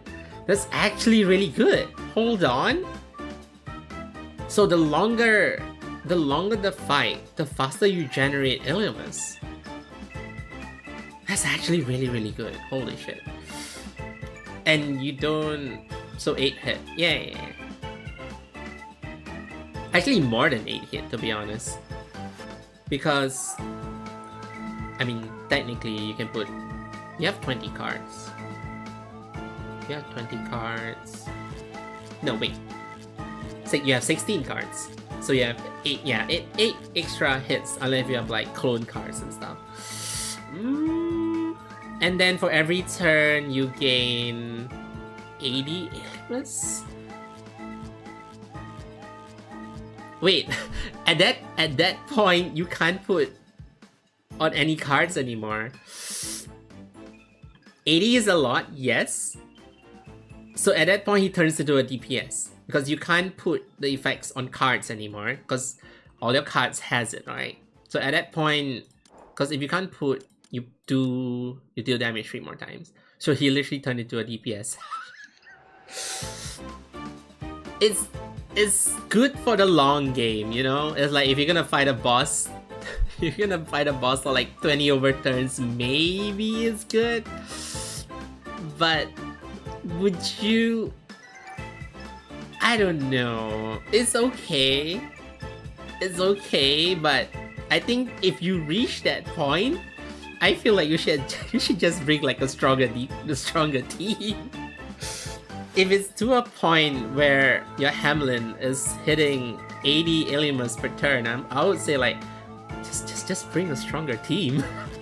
Don't stop dragging the battle so long. I don't think any battle is that long.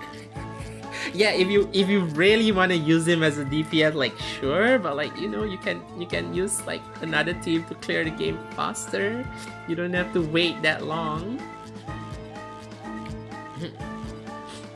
Let's see. Towel. Holy shit, I need to go faster. Commonly get 25 damage. Can be used, I don't know, support on Doom build. Since you only Doom damage. 35 crit rate and what? 35 bonus boost damage? When you exile all command card, find damage for this turn. The next command card takes 3 more time. Yeah. It's a very towel thing. It's a very towel thing. April or 36? What do you mean? Yeah, it's a very towel thing. Oh, okay, yeah. Isn't that crit rate and crit damage?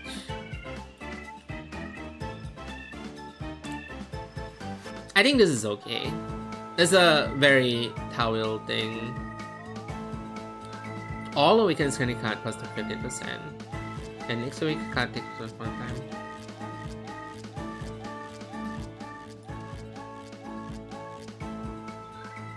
Oh, right. Next command card takes twice the effect. And...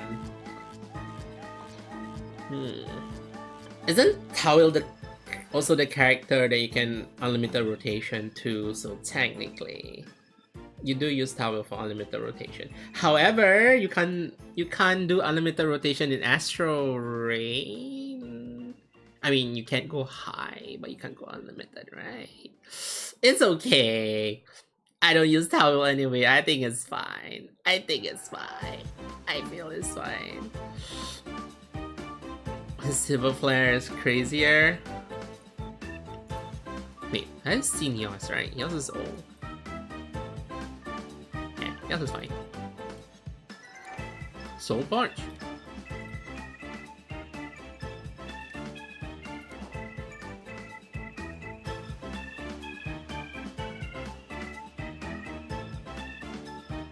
Oh.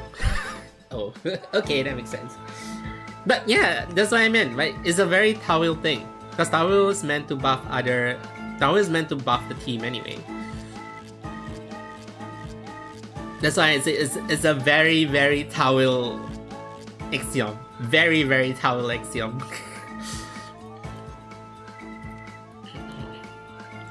Let's see. Was that Alva command card steal damage? Gain shield 40% of damage defense. Per turn? Each turn, yeah. Yeah, Alva is like pretty bad. No, as in, Alva herself is pretty meh. So this one fits. This one kind of fits to her mehness. I feel like they shouldn't do 40%. Shut up, Anu. I know you're the kind of person who plays Towel as a DPS. Hush. Is that a card that gives crit flare? Yeah. No, it's not a card. It's a set bonus for equipment. The thing. Wait, no. I think there is a wheel. Yeah, I think there's a wheel that key flare on crit. But I think it's a limit to like 3 crits per turn or something. I can't remember. I think there is, but I can't remember. Okay, I feel like for this Axiom, they should just give 100. I don't know why it's such a low defense card. Right. Gain a shield equal to 40% of your defense. That's pretty low, because if you look at her defense, it's 10% and that is up to, so you increase by 5, it's up to defense 20%. Defense of 20%. This is also 20%. So 40% per card is pretty bad. Is actually pretty bad. I feel like if you want to make her at least decent, you should just increase this to 100. Defense, equal defense. No, as in like it does scale, né? Defense over here. The shield. The shield scales to her defense. Where it's up to like 20%, I guess. It's up to 20%. So I feel like 40% is pretty weak. What do you mean death resistant increase the damage? But yeah, hers is actually pretty bad. I feel like if you wanna make her decent, just turn this, just make this 100%. Cause it's only one card, right? It's only one card, and it's per turn. Just make it 100 defense so she can like shield properly per turn. Or defend assistant. Yeah, I know.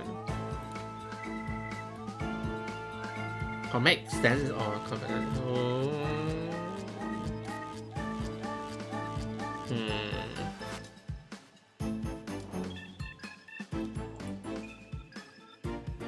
Yeah, hers.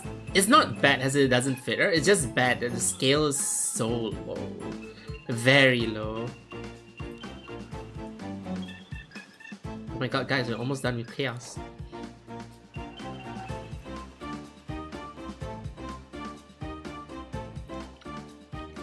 Yeah, the scale is low. Like, it does fit into her kit. It's just her scaling is very low. Like, extremely low. So, Hermie, are you going back to Morimens now?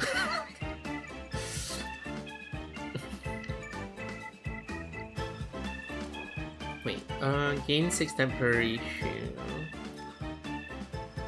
If you trigger... If that is damage trigger this battle... Wait, has a free character. This is actually pretty good. This is actually really good. Has a free character. It's an insane buffer though. That's actually an insane buffer. Give me a second, I know my 13. Cool. Well now, Hermie, it's time to come back, right? you can play Fat Wanda now. He had the potential with his strength. Yeah. And his shield is... Oh, but it's Axe though. But Fragile and Gain Shield is actually pretty decent.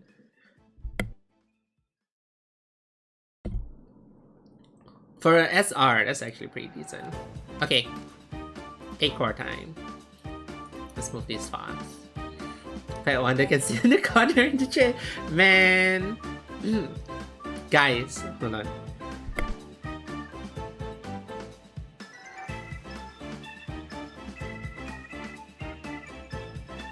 Okay guys, you wanna see the most insane free Axiom that's the most OP in the whole game?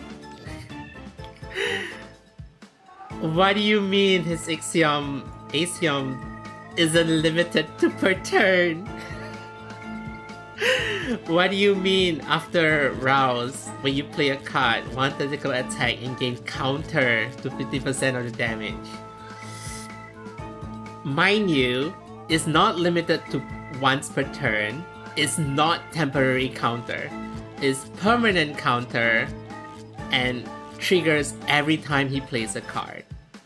Not to mention when you rouse him, you gain counter and heal, I think counter and heal, right?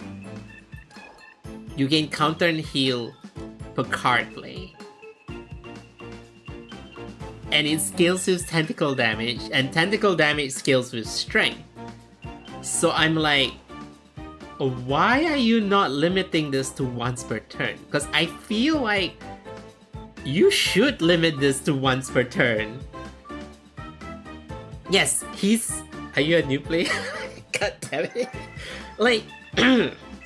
So my Panda team scales to strength because I have cases in that team. So Panda Axiom actually works very well with cases right now. I feel like if you have cases, you should probably put Panda in that team also with if you have Axiom, because of the you gain counter. When you gain counter, you gain strength. When you gain strength, you gain tentacle damage. And for cases, if you gain tentacle damage, you gain more counter. And then, wait, for Panda, I think it's only when she gains counter. So, but yeah. Wait, hold on. Let's confirm something. Is this an infinite loop? Is this not an infinite loop? Unless it's only for herself. Oh, when Panda gain counter. Damn it. I thought when the team gain counter. So, you know, if cases gain counter, she gains strength. And then when you gain strength, you gain tentacle damage. And then when you take tentacle damage, you gain more counter. Yeah, she always gain counter when she deal damage, I know. But she herself has pretty poor scaling though. So I'm like, why are you not limiting this to once per turn? I don't get it. You're like the most OP base standard character. You're OP in trap phase, and now your Axiom is OP too. Like, slow and not very hard. She builds... Panda builds really slowly in battle. I don't get it. Why? Why is this not limited to a turn? Is it because it's the rouse effect? Because the rouse effect is for every card you play in that turn, right? So they're putting it into the rouse effect. But like, if I play 3 cards and my tentacle damage is like, what, 1k? Do I just get 1.5k counter damage for free? Just like that? Yeah, only his card count, but you would just use his strike and defense anyway to heal and gain counter, right? Wait, doesn't one of your cards prepare? Or was it just retain? Oh, it was just retain.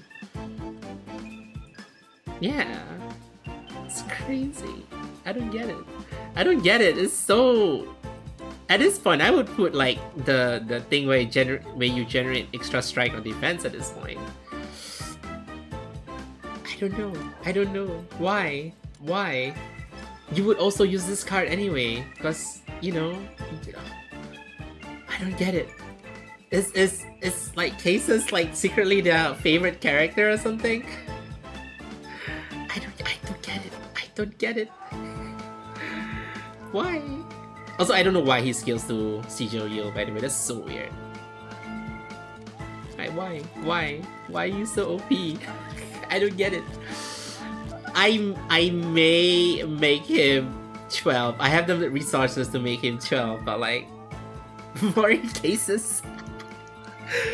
I don't get it. It's not like holy shit damage crazy, but like, remember guys, he's a standard character. Anyone can max him eventually if they just play, and he's, I wouldn't say like high up there OP, but he's very, very good for a free character. But when you cases encounter the 10 damage, Yay! The only issue is your tentacle damage builds very slowly. So you just put Tulu. Just put Tulu. Guys, just put Tulu in there. Easy. Just put Tulu in there. Oh, then again, my counter team also builds tentacle damage. Wait, he doesn't have any... Oh, I guess that kind of makes Shanks. Yeah, the strength is too low. So you need raw tentacle damage increase rather than... I mean, his exile adds 45. Yeah, so his issue is strength and tentacle damage generation. So that's what's slowing him down. So you need characters that buff strength or tentacle damage directly. Then it ramps up faster. Yeah, okay, I guess the balance is there. Yeah, the balance is there. I don't think Verdict can... I think Pursue can crit, but I don't think Verdict can crit. Yeah, I don't think Verdict can crit. Like, if it's normal damage, it should be able to crit. Verdict is like poison, it can't crit. Are you crazy? You want to... Hurry, think about this, If Necrobinder Doom can crit, that's stupid.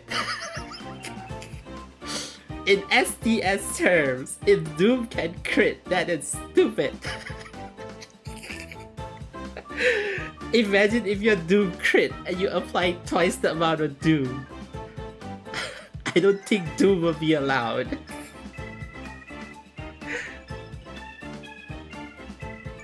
Yeah, okay, I guess the balance thing is that you need tentacle damage and strength generation. So I guess that's okay. That's okay. It's just teetering between okay and like holy shit. Necrobinder Doom can crit through some shenanigans. What are you... I forgot STS can go ridiculous. Oh yeah, we can... It's not really crit poison, but like, you know. Oh, that's damage crit to poison. Yeah, I guess there's a way to like, you crit the damage and that damage applies as Doom? That's a way? Okay, let's go. Rouse Tidal Sacrament is enhanced when played 2 stack of lifesteal. If you climb strike, gain 1 additional lifesteal. Only when played? Oh, when Surging Tides, you gain 1 lifesteal per turn. Surging Tides is the neutral stance, right? Because Raging and Silent. Yeah, so... Lifesteal 1. So you get 1 per turn, and then if you're on blue stance, you gain 1 more. I think...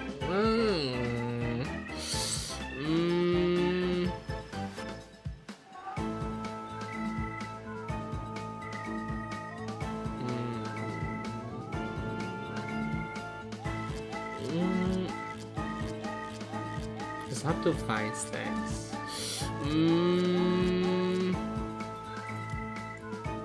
Each stack grants the next Princess of Delusion plus 20%, up to 5 stacks at a point next damage can double. Yeah, I think it's okay. It speeds up it speeds up your next nuke, so you have always 5 stacks. Yeah, instead of waiting probably like longer turns to gain lifesteal, which is probably like 3 or 4, you always have 5. Yeah, you always have your max stacks faster, so you can exile earlier rather than waiting, or like when you exile it's like only half the amount of lifesteal. Yeah, so it's every 3 turns you confirm have 5 stacks, so you don't have to wait. Yeah, it's okay. It fits to her, and it just literally just speeds up her DPS. Or it's more, no, your DPS is more consistently max most of the time. More like it's always max. Yeah, it's always max, so like every time you go rampaging, you confirm have 5 stacks instead of like, you know, 3 stacks minimum. Yeah. Oh, that actually streamlined her to like be very consistent with her damage. Like her damage is always max when you exile. That's pretty good. That's actually pretty good. And I feel like that's actually worth if you wanna Axiom her. Yeah, this is actually pretty worth the Axiom. Axiom. Tulu 1 is so bad, guys. Tulu 1 is so bad. Tulu 1 is so bad, guys. I know he plays tentacle damage, but what do you mean it's only up to 50%? I feel like Tulu 1 is actually really bad, but like, okay, it makes sense, but the scaling is not, it doesn't make sense. His effect makes sense. The scaling, no. I feel like the scale is a bit low. You have to exalt 5 times. I mean, you would exalt him 5 times. You would use this exalt as often as possible to generate tentacles, right? But like, I mean, 50% tentacle taken is another vulnerable tentacle. True. I feel like they should increase the percentage but lower the stack, you know? So maybe like 15 up to 3 times, because 5 times in Astral Rain is very long. Because in Astral Rain, each time you exalt, the next exalt I think costs like 10% more, but it's only multiplicative, so it's 50% plus 50%, so it's 75%, right? I don't know, I feel like this one, it makes sense, but the scaling is very bad. Yeah, like my only issue is this, like, the scaling should be reworked. Like, either increase it more but leave it at 5 stacks, or increase the percentage but lower the max stack. Because getting to that 50% is gonna take very long in Astral Rain, because each time you exile, the next exile costs more anyway. But yeah, when you over exile, like, you kill everything. So like, this is like for prolonged battle, but you wouldn't reach a point where you exile him 5 times. By exile 3, you're probably like ending the battle already. So would you ever reach 5 exile? So I feel like you should lower the max stack to like 3, and then like increase like the percentage to like maybe 20% or something. It makes more sense then, rather than like 10% and 5 exile. It's way too long. Would you really exile a Tulu that many times? Oh, Oritawan has. Oritawan is like pretty meh. Yeah, Oritawan is, it basically just turns her strike to like a powerful the 0 cost. It's okay. It's literally just Gland Division plus. Guys, it's just a Grand Division without the division, just Gland. It's Gland plus. I feel like this should have made it so that her strike also gives Gland Division, right? It's kind of weird, like, that her strike doesn't give Gland Division. I feel like the another effect should add is like the strike also gives Gland Division. Because why would you play this when you have Gland Division that's free? Right? So like, why don't you just put strike, deals pierce, deals twice the damage, do 2 instances of damage, and give a Gland Division to make it, you know, more worth it to use a 1 cost than someone's other 1 cost, like another team's 1 cost, another character 1 cost, you know, right? I don't know, that's my take on it. I feel like the strike should also generate Gland Division. It's not playing into her mechanic. Let's see, Rouse is enhanced, Sangha final damage plus 10%. Each permanent tentacle. This one's okay. I remember I read, I think Hermes shared it on like Discord on the server, that Sangha ones kind of make sense. So in your average tentacle team, you'll normally have like 6 to 7. You're juggling around 6 to 7 tentacles, right? So let's say 5 is your permanent. So you have 5. So that's 15. So that's 25% final damage and 15% shield generation. That's actually pretty low, actually. This actually, for the shield part, is pretty low. Final damage makes sense. 25% final damage is okay, but 15% shield generation is pretty low. Why didn't they include the 10% base 10% with shield generation too? Why is shield generation? Bruh, they should have increased like the base 10% with shield generation too, I feel. Let's say Counter Pharaohs plays a card, technically inflict poison, 3% technical damage up to 3 turns. Isn't that just this? But scaling to tentacle damage? Isn't it just deep current but scales to tentacle damage? And only has like 3. Wait, was it when you play a card?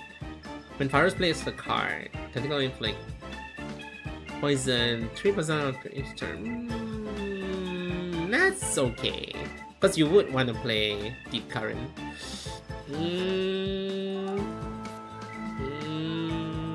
It's alright. I don't use Pharaohs anyway, but it's alright. If you wanna play Tentacle Poison, I don't really like Tentacle Poison, but if you see your drift, I think it's okay.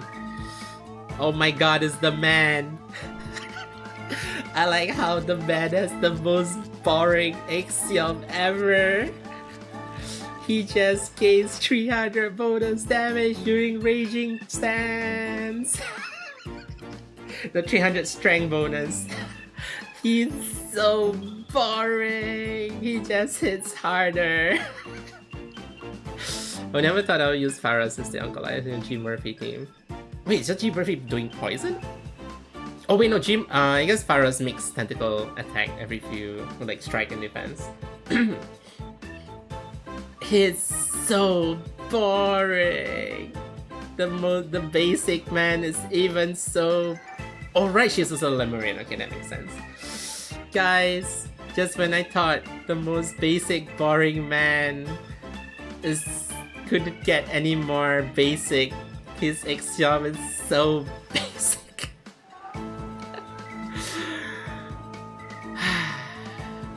I mean, it's okay. I think for early, no, even for like, you wouldn't have him at 12 at early game. So I'm like, would you?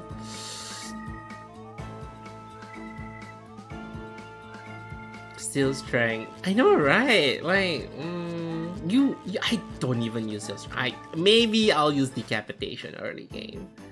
But like, big man doesn't have muscle. He's a strength slave. I mean, who knows? Who knows? Maybe when the enemy, like, you steal the strength from the enemy and then you get like 300 bonus, like, oh my god, for like 1 turn, he's gonna hit like a truck. For like 1 turn, he's just gonna slap it. I do that. I don't do that sometimes. I do that all the time. I do that all the time. And you know what? Whenever I use this, I'm like, yeah, I'm just gonna use Usurp. It's like, oh, there's no hand size for his blade. I don't care. I'm not gonna use his blade. Bruh.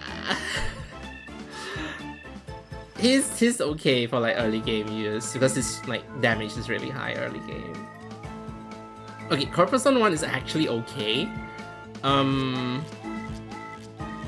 Yeah, Corpuscle 1 is actually pretty okay because you discard Pilot anyway. First Lightning. And it's first per turn, which is crazy. It's first per turn. It's not like the first time you rouse or anything. It's first per turn. So this is actually pretty good. Hand management is a thing though. Yeah, it's a better ramp. Hand management is a thing because then Lightning Retribution will give 3 pilots in your hand. Ominous will give 2, so your hand will be filled with pilots really fast. Yeah. So for Corpusclon, the only issue is at one point, I think you may have too much pilots in your hand. But then again, pilot effect plus 50%, so her shielding capabilities also goes up really good if you have too much pilot. Because normally you want an aftershock of pilot anyway. One of the best RAM unit get buff to RAM better. Right! It's permanent, pilot is permanent strength, right? Yeah, gain strength and technical damage. Yeah. So that's really good. And then in case of like emergency, you can spam pilot for shield anyway, because pilot shield is free. Yeah, it's 0 cost and it's a pretty decent amount of shield. Not to mention, you discard everything and trigger all the aftershocks. Yeah! So Corpusclon is actually pretty good. But would you max her Corpusclon? I do not know. I would not do that. I feel Corpusclon is fine on her own. I'm not gonna spend a lot just to like ramp faster. That's crazy. Let's see. Rounds. Trigger is resurrection. Immediately gain technical damage when it's attack. This double in boss battle. What is your resurrection again? Lieutenant terrified. Only trigger once a battle. You can only trigger once though. You can only trigger once. Wait, can't you trigger another time? Yeah, I forgot. E3. E3 you can trigger every 6 turns. How long do you want to fight for? Emily gain temporary damage 150% of your attack. But your attack isn't high. Your attack isn't high. Your attack is so... Guys, it's not even... Her attack at 60 is not even 100. It's... No. That is bad. That is really bad. That is actually pretty bad. Her attack is only like 76. So 150% is like 100. So each time you trigger this, you only get a temporary tentacle damage of 100. That is very bad. That is actually really bad. 100 tentacle damage at the cost of your revive? Nah. No, that's bad. That's very bad. Like the whole mechanic and the scaling is really bad. No. Just no. It's actually worse than the man. It's worse than the man, guys. If you scale it to something else, is okay, but when you scale it to a healer's strength, no, that's just bad. Let's see. Make the first Vortex Reverse Blade each turn to deal 2 more damage. Her Divine Maiden Blade each turn generates 2. What do you mean gain 2 Arithmetica?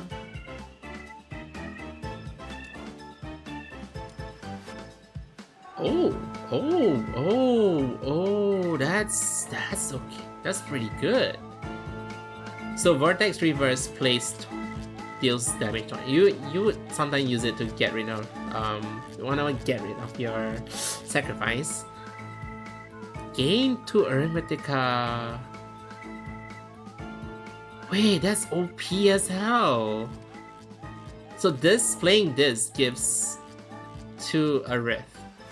Playing this triggers, and the trigger damage is like so, but like this one is the OP one.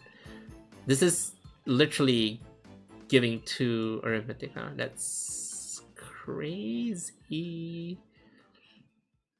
Because you would always play this to get shield. Then when you have the time, you would play this to get rid of sacrifice because you would use your exile and stuff. Hers is actually pretty good. Yeah, hers is actually pretty good. For the getting to Arithmetica. Yeah. And I know some people like plus shop her. Okay, ma'am. I totally forgot your cards. Every discriminant flip, place 1 divine illusion. I forgot your cards. You're a pain to read. I don't like your cards, ma'am. Where's sacrament? Okay. So and for every sacrament changed into obsession through ritual, you gain what? Place one Divine Realms illusion. What is Divine Realm illusion? Ma'am, what is Divine Realm illusion? What is ma'am, what is your card? We have Murphy upscale to balance with her Genesis. Yeah, but Celeste is like, no. Ma'am, what is your Divine Illusion? Girl, what is your cards? What is your card?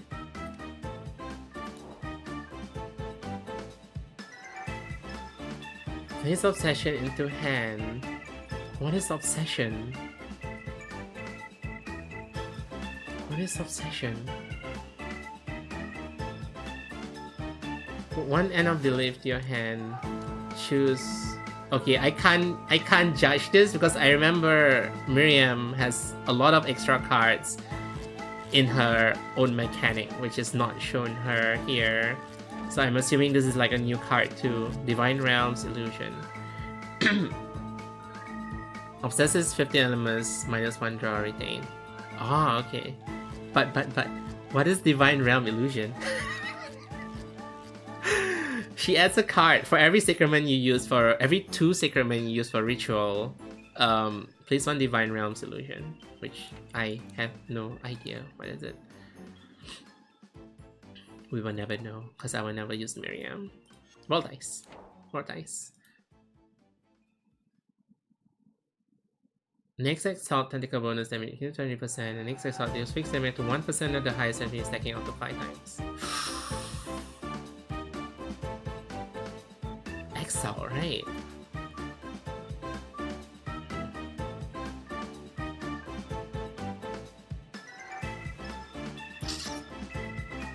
The enemy card is buffed after you use a 9 card rounds. Oh, okay, yeah, I remember that.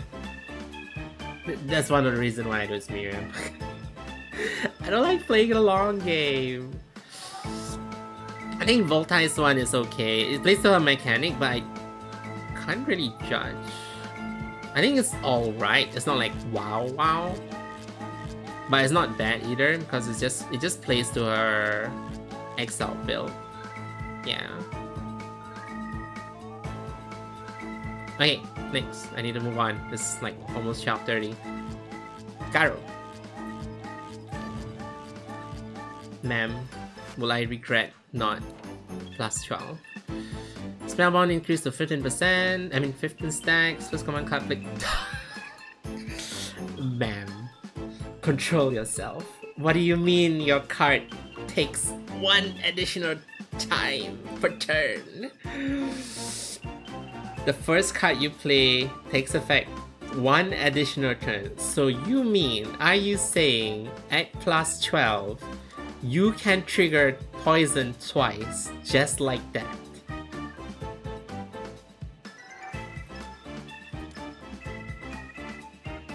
That's crazy. What you're saying is, 1 card is literally Nymphia's Exalt twice. But Resonance not twice. But it does say card effect is not play the card twice. Card effect oh yeah, that kind of makes sense. But you wouldn't want... Okay, you would want it for Resonance here. But I don't think you care for this for Resonance. Anyway, because just embryo. You don't consume that much embryo anyway. But triggering poison twice is crazy. Like the more stacks for Spellbound. Spellbound is okay, but triggering poison, and this is base 80% by the way. In combat is like 100% plus. Triggering poison twice per turn is crazy. That's actually crazy. That she already speeds up poison by a mile ever since she came out, and now you're telling her if I maxed her, I'm doubling the speed of poison? Because her over exile is just so-so, if I remember correctly. When choosing the turn, the poison is spellbound, it's triple. So you put 3 stacks instead of 2. No, the poison, yeah, it's triple. And then... yeah, her over exile is like... I'd rather just spam exile than use over exile. But this, because you would rouse her, you would always rouse her. Because her rouse... You need to rouse her. It's very hard to play her cards, but what do you mean her cards do an additional time? No, this increase in Astral Rain. Yeah, this see? That increased to 100% in Astral Rain. Because in Astral Rain all we can poison trigger plus 20%. Yeah, so it's 100% in Astral Rain. And it's even more when the enemy has Spellbound. Because when you have Spellbound, for each Spellbound stack, the fixed poison taken per turn is also increased. So it stacks up to 50%. So essentially, you're triggering 150% worth of poison times 2. That's 300%. Huh? What do you mean? That's crazy. That's actually crazy. No way. Oh my god, Hermie is your support. Hermie, look, it's your support. Where is it? Okay, hers is the complicated one. All I hear is silent poison accelerate. Yes. In other words, yes, it's silent poison acceleration. Let's see. Hello Katena unleashes song. Grant each of different command card offers instant 35 stacks of temporary enhance. Which is oh, there we go. Oh, you can click on it. Mistake and final damage registration by 2%. So it's increasing 70%. Its final shield healing strength by 1%. Okay. That's it? I mean, yeah, yes, because you normally throw all her cards after she exiled, but yeah, that's it. That's how G-Lot plays. You literally just stack the cards in your hand, retain them as much as you can, get Bloodthirsty, prepare Bloodthirsty to 0, and then when on the turn you want to attack, you exile and literally unload everything. Yeah, so that is literally how G-Lot plays. That's how a normal G-Lot plays. How much trigger all rollers in Nymphia? Yeah, true.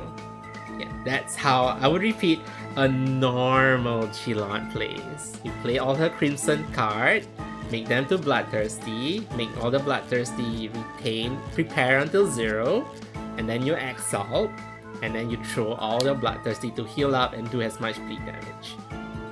So this one just increased all her output after exile by 70%. Yeah, she just hits harder, I guess. It's the same as the Simple Man, but this one feels fancier. It's better than the Simple Man. Oh, I really want to know yours. Each Grippa afflicts trigger poison, shield, and turn. Wait. Each time a Grippa inflicts or trigger poison, shield generation and turn plus 50% stack. She lost a vampire. For front, it says Silver Key Thomas Band. I mean, for any character that has, you can use 0 cost cards or like echo cards, it's like pretty OP. This is pretty good because it stacks up. I normally use her defense and probably don't use her strike, but I do use her defense, and she does reduce the cost. So you would use like her 2 costs sometimes. I think it's this one. Yeah, this one reduces another card by 1. This is actually pretty good because at the end of the turn, wait, where's the rouse? You gain 31, so it's practically doubles. So you get like a 100 shield per turn if you use the cards, up to like 100. That's actually pretty good. That's it. She even got a buff and everything.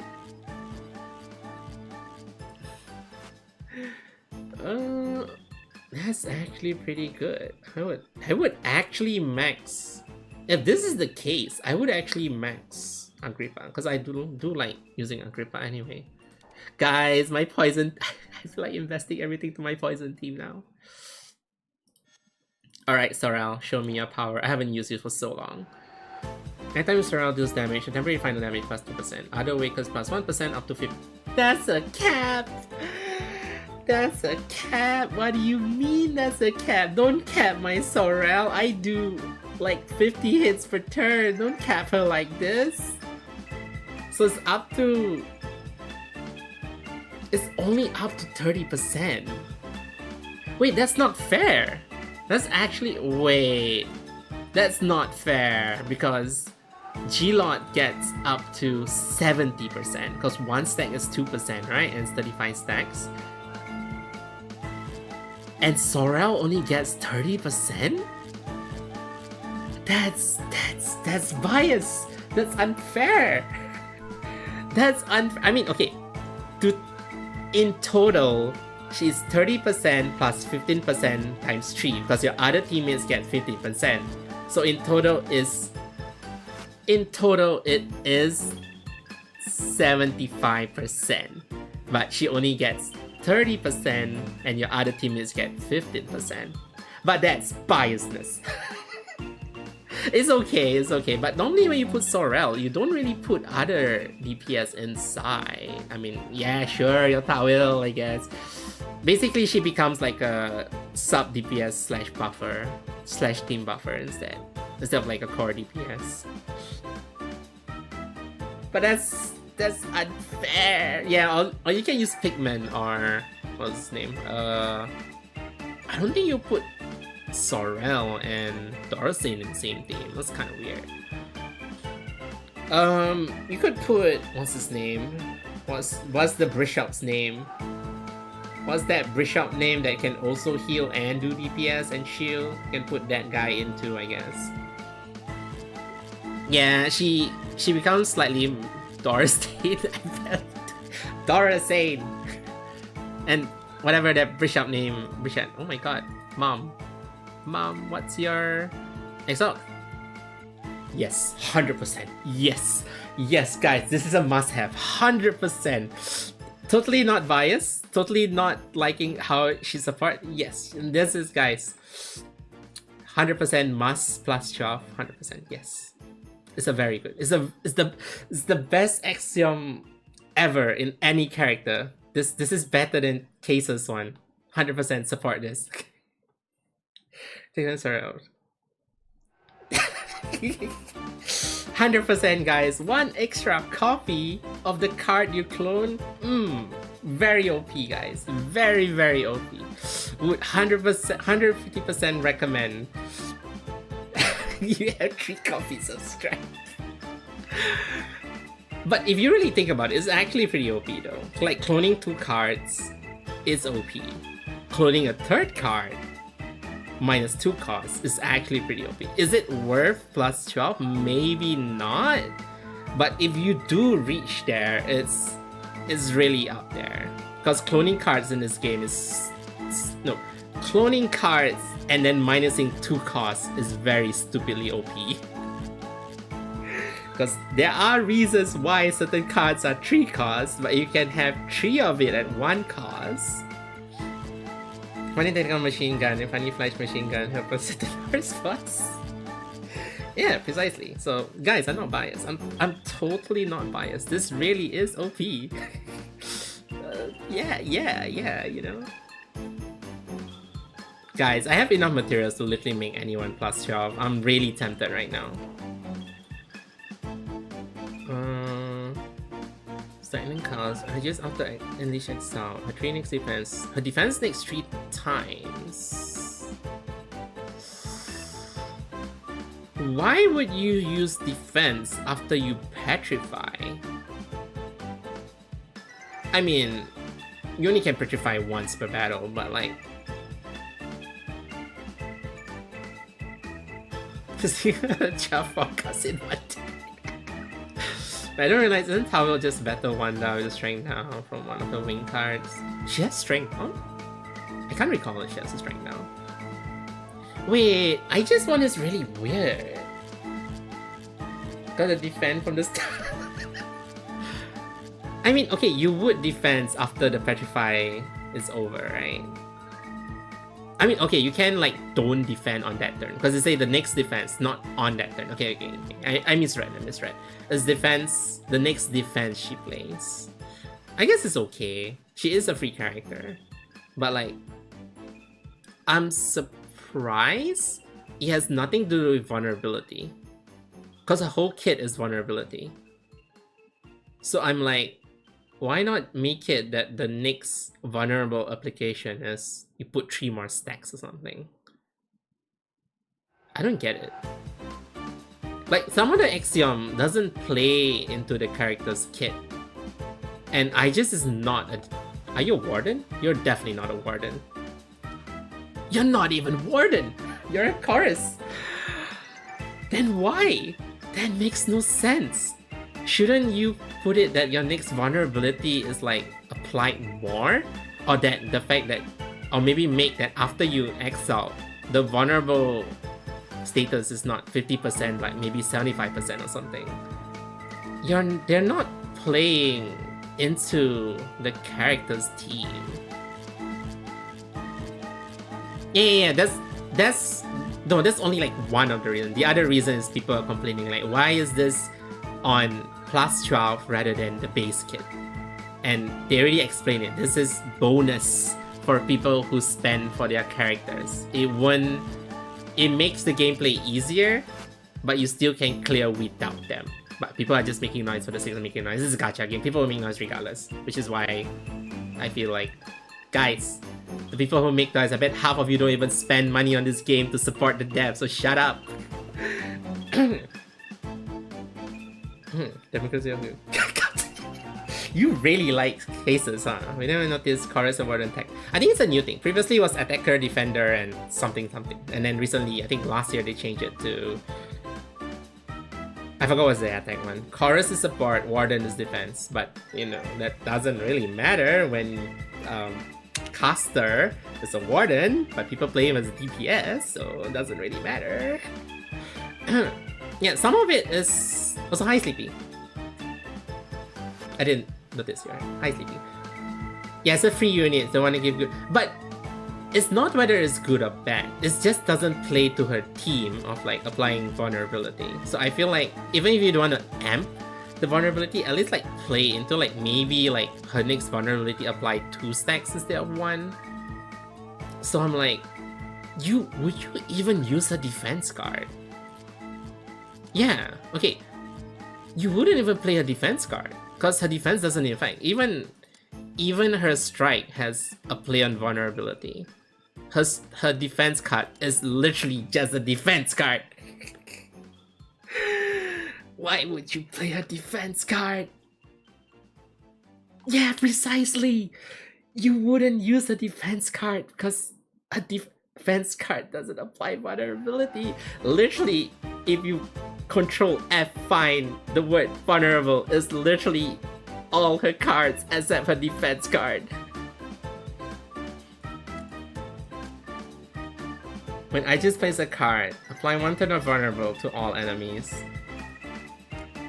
I guess? Wait. Okay, wait, maybe I read this wrong. Is it trigger? Okay. My fault. So when you rouse, all her cards apply vulnerability. So technically, it applies 3 vulnerability. Would you rouse her? No. But okay, it makes sense because she's a free character, right? But like, I guess it's okay. Because of her rouse, it applies vulnerable when she plays a card, right? Wait, how about her?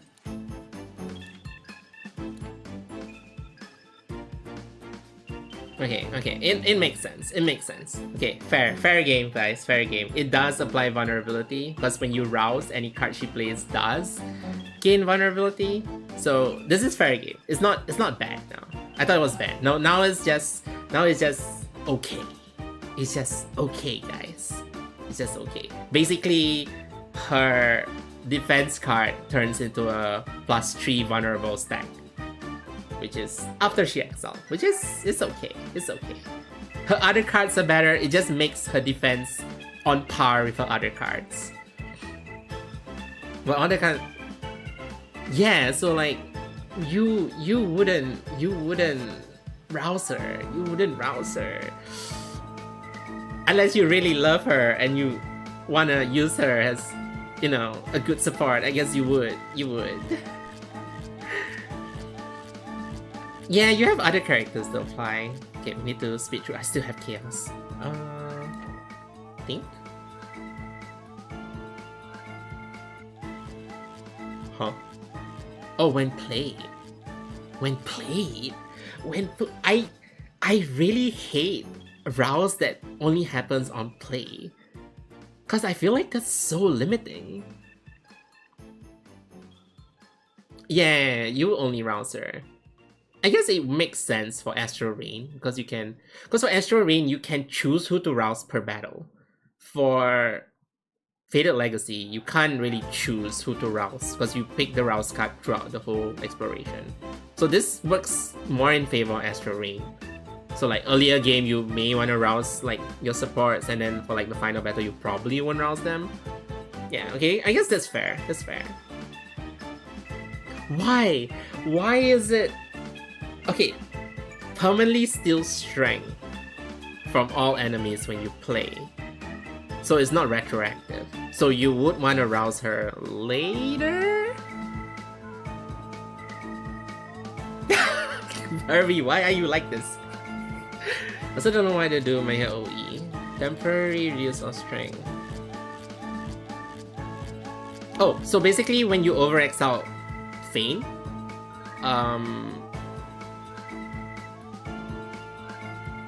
when they over-exile Strain, reduce the enemy strength by 60% of Feign's defense. That's in her defense stats. Because every time I over-exile Feign, I think they're probably referring to Feign. I think this is still machine translated. I don't think they have refined it. I'm not sure.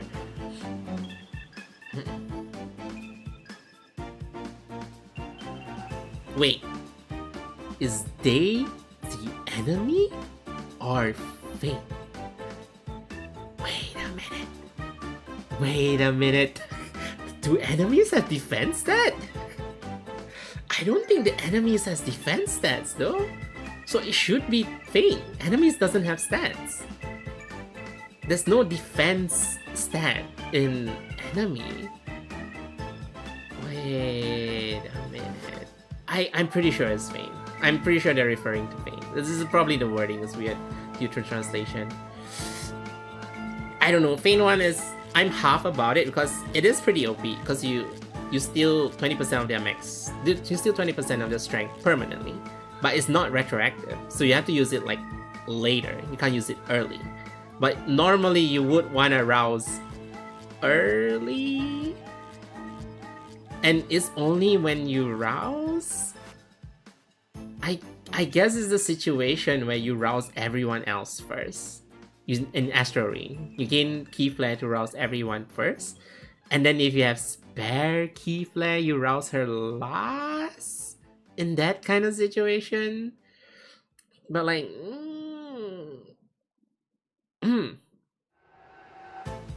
No, that would be too OP. That's... Yeah, I always thought, man. Let me clear my throat. Wait, let's read the wording. When played, immediately and permanently steal strength equal to 20% of the attack. Wait, you're right. It is a passive steal. Wait, that's OP. That's actually OP. I don't need to generate my own strength. I'll just wait for the enemy to generate strength. I'm taking 20% of it. Wait, okay, yeah. No, I think it makes sense. Because it says immediately and permanently. Also, congrats, Lei. Yeah, I think it's a passive 20% steal. It is a permanent leech throughout the whole battle. Because it says immediately and permanently. If not, it will just say immediately, right? So the wording is correct. That's actually pretty good. Oh my god, Hermie, you're right. It is Goliath's daughter. the strength stealers. Okay, this one is pretty good. This is actually pretty good. Would you rouse her? In Astral Rain, maybe. Yeah. If it's Astral Rain is like a pretty late battle where the enemy has like a lot of strength, this is actually pretty worth. Oh my god, guys, it's everyone's favorite. Guys, it's everyone's favorite. You steal none.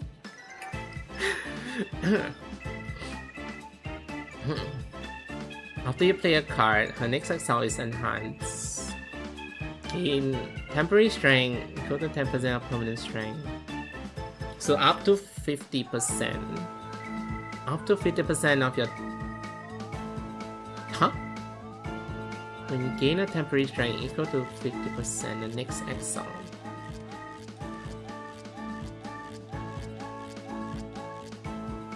When are they ever gonna fix you to be decent?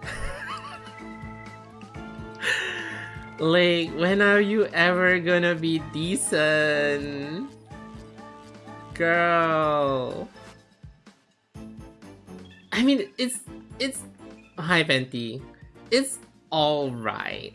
It's not bad. But the issue with her is all her strength is temporary. Obtain 100% more strength. But isn't her strength gain temporary? Oh, okay, so exile is permanent. This one is temporary. Yeah, this one's temporary. You just create audio.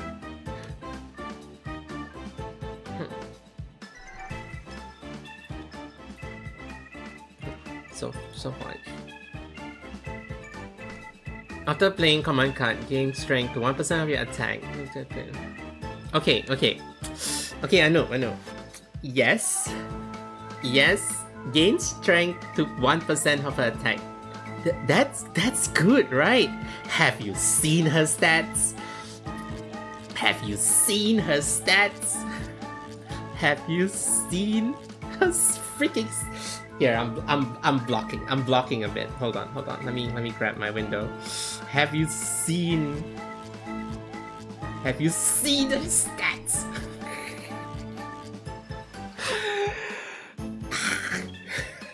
When are they gonna fix her?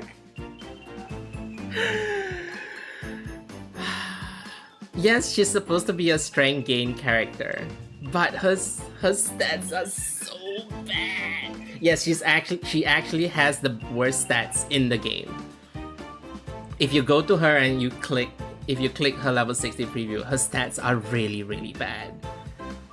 Like, even the free character stats are like, at least one of it will be like 100 or something. Her stats are horrible. So she acts as a...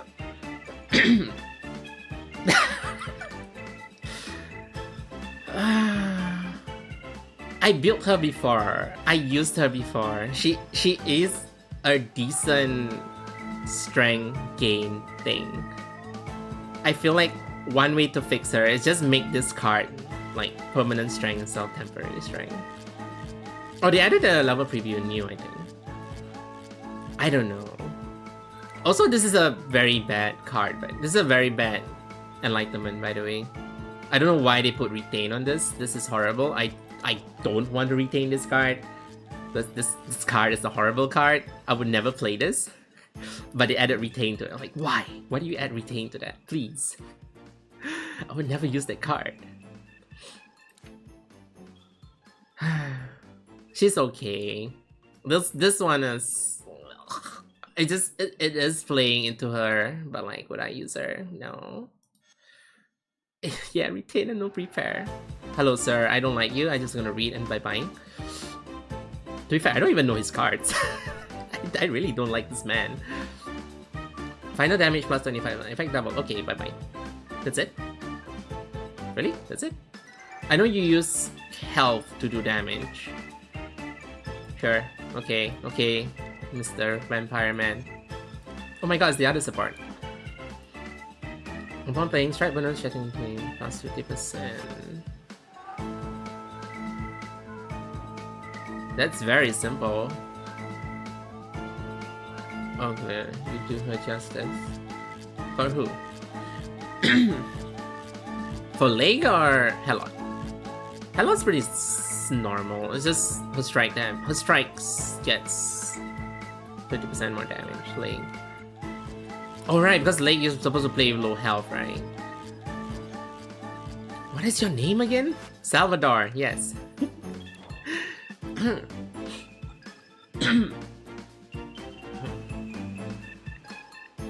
By huge attack, so you find vibrations like that for end of suffering. So your nuke becomes a bigger bomb. End of suffering, right?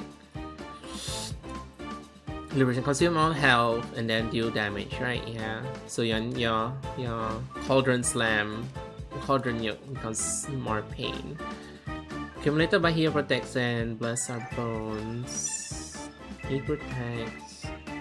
As our turn, extend 5% damage per person. Accumulate 10. It's okay. It fits to his team. But it's better for a DPS Salvador, I guess. I haven't seen a lot of people use Salvador though, so I wouldn't know. Just slam. Ah yes, guys. The character everyone complained about. 150 final damage. Wasn't it only 50? For every 1% max consumed from furnace.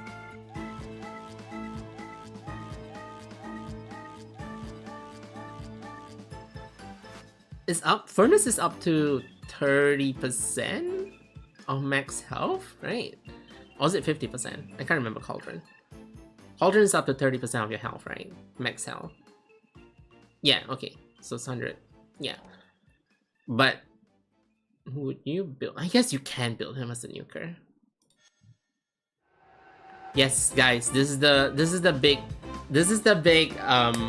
complaint about everyone, because people who play I don't play Dorasane. They say this was in the base kit of Dorasane or something like that, and then people are complaining like, why is this on an Axiom instead? They should put this in base. I'm like, okay, sure. Dorasane. I'm gonna do fixed damage, 20% of the current health. Wait, when played, do fixed damage to... What? First skill, fixed damage to equal to overflow the damage. So the splash... Wait, the rouse is crazy though. What do you mean when you rouse you do 20% of current health damage to everyone?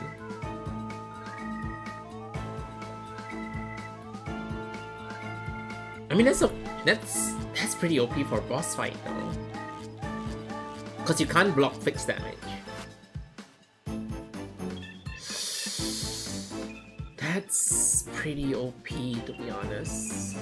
The splash damage is good also because if I remember correctly, he deals more damage the lesser the enemy has, the lesser health the enemy has. So if you do it to like a small mob, the remaining damage just splash to the other unit, which is literally just clears the wave. They fixed him, but at what cost? Literally at what cost, right? All that power to mimic a fraction of Luten's OE. I mean, Overexile is pretty hard to build, you know. I mean, you can enter a combat with Overexile, but you know. I know Overexile is pretty OP too. Oh, fixed damage still blocked by shield. I thought it's, oh, that's pierce damage. I forgot. My hero say that killing balls because Hermie, stop, go fight Madness. Hermie, go play the train. Wait, Hermie, you like Slay the Spire, right? Play the train arcade. It's literally Slay the Spire. It's actually literally Slay the Spire. Because it's like a endless, kind of like it's like a Slay the Spire run kind of thing. I think you saw me play before, right? The train. Yeah, the HSR at home. They made it as like a permanent thing in the game. I don't know. For the Dorasane one, the thing is when you rouse, I think it's actually pretty weak. Oh, wait, let me think about it. I feel like it's pretty weak. Do you not agree it's pretty weak? I feel like it's actually below average though. Sure, the 20% fixed health damage, but that's when you rouse. The first skill splash is probably good for like mobbing before the boss, but I feel like this is it's pretty weak against bosses. He's probably good for like mobbing, very good, right? But like, I feel like for bosses, he's probably good for like boss that summon units. But for the actual boss, this is actually pretty weak. Oh, why was people complaining again for this? Because I know Dorison did come up a few times about like, why is this not in his base kit? But like, yeah, he doesn't have a mechanic for overflow, and he definitely always overflow because I think it was its exile of like one of his cards is like the lesser health enemy has, the more damage it does. So your damage will always overflow, especially when the enemy is really low. But first kill deals fixed damage equal to the overflow damage to other enemies. Yeah, he scales better with like enemy low health, but like has an Ixion. This is actually very weak. I wouldn't say it's bad, but it's just really weak. It's like very lackluster, kinda. I don't know how to feel about it because I don't use him, but I know a lot of people use him, especially when he first came out. How do you have too much weaves, right? I don't know how to feel about this. I don't use him enough, but I know his mechanic because I pulled for him.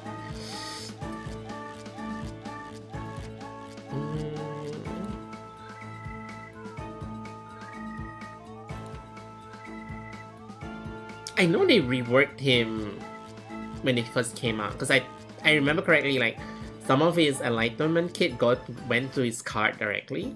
I think like one or two of it, I can't remember. There was like a lot of hoo-ha with Dorosane. I don't know. Yeah, it's probably good for fighting Doll, but that's pretty much it. I don't know. I don't know how to feel about Dorosane's one. Sorry, I don't know any of Pigment's card. I can't judge him. Guys, sorry. I can't judge Pigment because I literally do not use Pigment at all. Where's the train? You go to arcade. PTSD. That sound, the train, the tune. PTSD. Okay, anyway. Okay, Pigment. Sorry guys, I can't judge Pigment because I never read Pigment's card. I breezed through his trial, so I have no idea how Pigment plays. Okay, also for... Is there remaining HR zeros? Really? I do? Oh yeah, because I didn't... Defeat a phase 3 boss? Oh, isn't this... Wait. You know why? That's why. I didn't finish it. Are you crazy?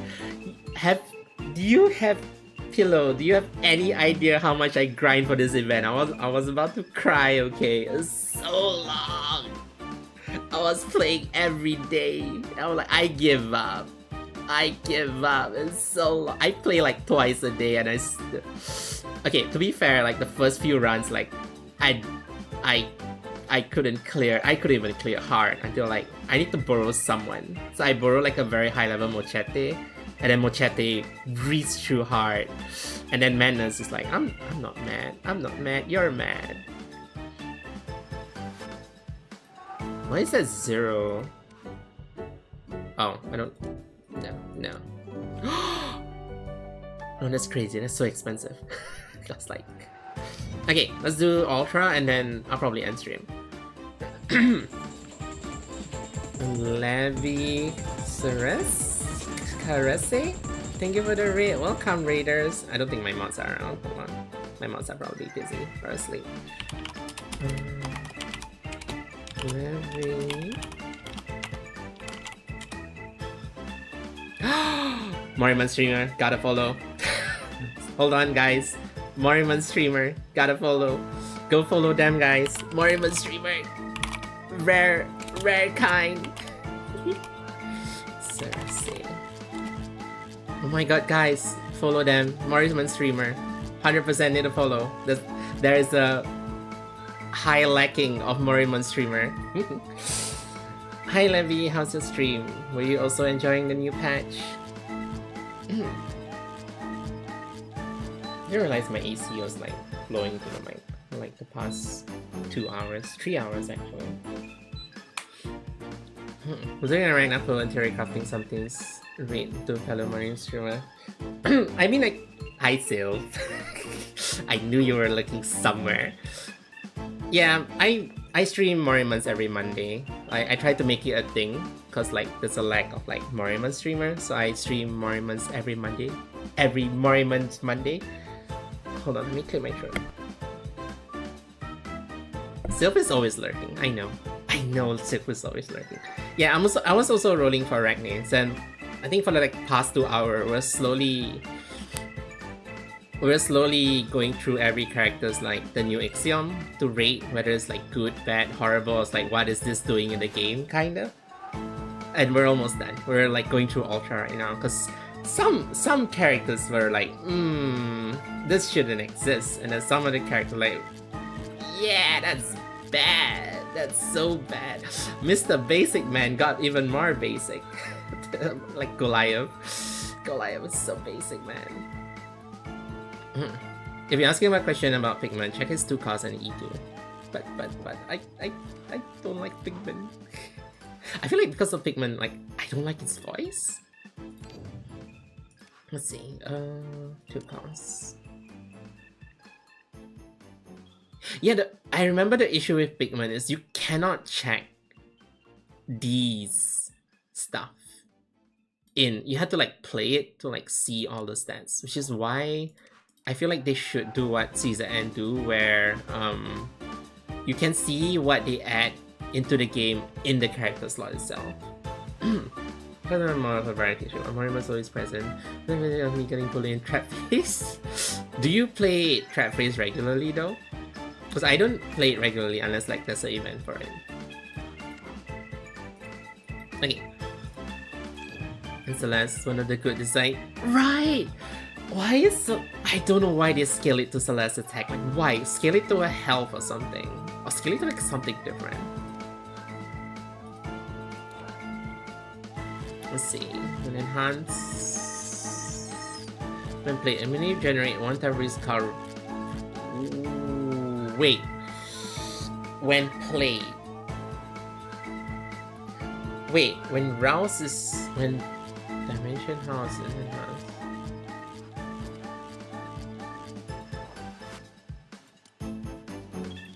Wait a minute, isn't that bad?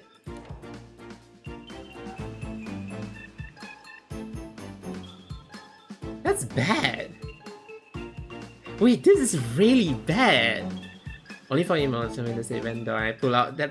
Yes, I sometimes play for the emote. Guys, this is really bad. What have they done to Devil? This is actually really bad.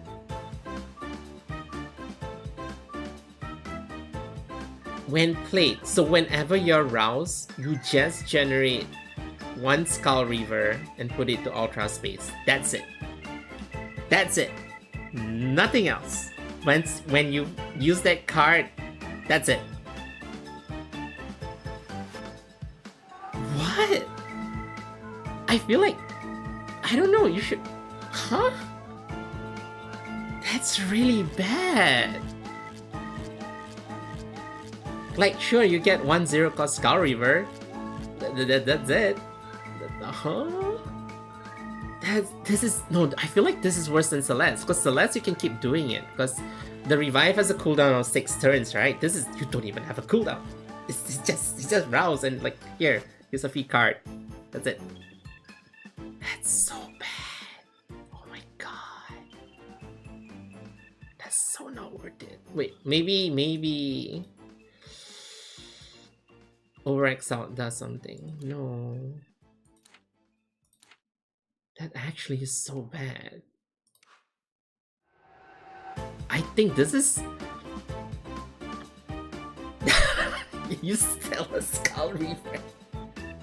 You can go into Ultra turn faster, but that's about it. At the cost of Rouse? At the cost of Rouse? I mean, you would. Would you even Rouse her? Sometimes I don't even Rouse Daffodil. Oh yeah, I do Rouse her. Yeah. Sometimes I Rouse her. Because, the Insight. That's so bad. Oh my god. This... Okay, guys. I would... Currently, my lowest ever Axiom is Time 1 Ramona. This is as bad as Times 1 Ramona. I would put Celeste above, slightly above Time 1 Ramona and Daffodil. Currently, my bottom list is Daffodil and Time 1 Ramona. Because for Time 1 Ramona is, you will never have a situation that you will have 6 trophy, Legion trophy to trigger twice. It's like a very rare case that when you have 3 and then you X out to get another 3. This one is just bad. Like, just 1 card? Like, make it as a cooldown or something. This is so bad. Oh my god. I mean, okay, the only situation where it's like decent is like what Pillow said. It's like in Astral Rain, you Rouse her, you enter Ultra Realm early, and you probably can like kill like at least like 1 mob with a free card to gain her permanent stack. But I mean, she's not really designed for boss fights anyway, right? She's normally for like mobbing, stacking, and then by boss fight you have like a high crit. Okay, I'm like trying to think of a good way her mechanic works. So you Rouse during the mob fights, so you get Ultra Ramp faster. Then you use the free cards to kill, so you get your permanent stacks higher. So that your boss fight, you maybe don't Rouse her and you Rouse someone else. You know, something like that, maybe. Too strong for normal mode. Oh, it's normal. Hermie is normal. Normal mode is actually that easy. You should start on hard, but you should play normal to like gain the skill skill tree thing. Yeah, look at that. Shut up, Adu. Let's not.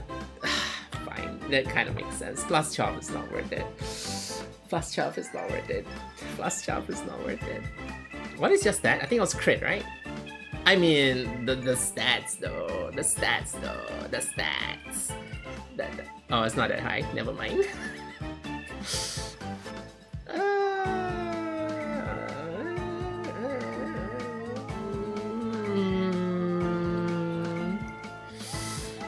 Daffodil Rouse was fighted. It's not worth it. A noob just reminded me this is plus 12. For plus 12 is not worth it. Never mind, guys. This is bad. For a plus 12 is bad. Kolasha guy, damage instance plus 1. Only damage instance? Her normal Rouse is HP recovery plus 2, right? Yeah, everything plus 2. So for only damage instance plus 1. So, oh, but the cap increased to, I think base cap is 15. So 20. So it's up to 60%.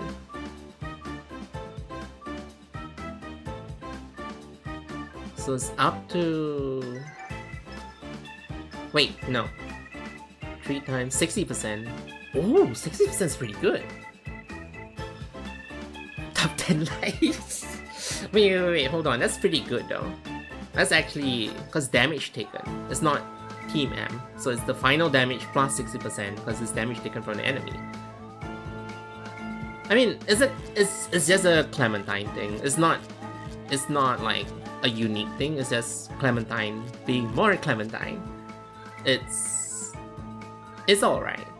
I would say it's alright. It's just like, you know, a Clementine thing. It's not bad. It's just good. It's not like, wow. It's just good. You. This one is pretty decent, if I remember correctly. Because every 3 instances of damage, she increased her attack by 15%. No, her damage this battle is only increased by 50% of attack. What is your attack at max level? Let's see, 70. 50% of 150, which is 20%, around like 22%. So every deadly flames you play, you get 22% damage M. That's actually not bad. Wait, and the thing is, damage instance is not card play. Cause Corrupted Flame is Green Flame is 1, Corrupted Flame is 2. Deadly Flames is 3 instances of damage. So for every Deadly Flame that is played, she gains 22% damage M, right? Her damage this battle increased 15% of her attack, which is 22%. Guys, Liz is viable. Liz is actually viable if you max her. But, well, Liz is so tedious to play. Girl, why is your card so expensive? And Hermie, don't say Liz is a support. I know you're gonna say, what do you mean? Liz is a Arachne support, right? Okay, this one is good. It's legit. It's actually legit. I remember Liz once said to me somewhere that play Liz at level 80. I guess she needs the stat skill, right? What is the stats? Crit rate and crit damage, yeah. She needs the stat skill to be like really worth. Because she does piercing and then the damage is converted to poison. Yeah. It's okay. It's actually pretty good. Okay, her Axiom is very, very good. But Liz herself isn't good, if you know what I mean. Liz herself is not great, but her Axiom is really good for her. So if you have a way to make if you have a team that built around Liz, it's actually really, really good. But the thing is, I don't have a team to play around Liz, and I don't like playing Liz. Because Liz is not bad, Liz is decent, but her Axiom is very good. So this makes her really, really good if you know how to play her really well. Her AA increased base damage according to that one. Yeah, I'm reading it right now. So every time she do 3 instances of damage, her base damage increase significantly, which stacks unlimitedly. Yeah, her Axiom increases her stats greatly. So if you really have a Liz team that's doing really well, this just shoots her out crazy. Now I don't feel like refunding her anymore. What if I want to build a Liz team? What is your Soul Forge?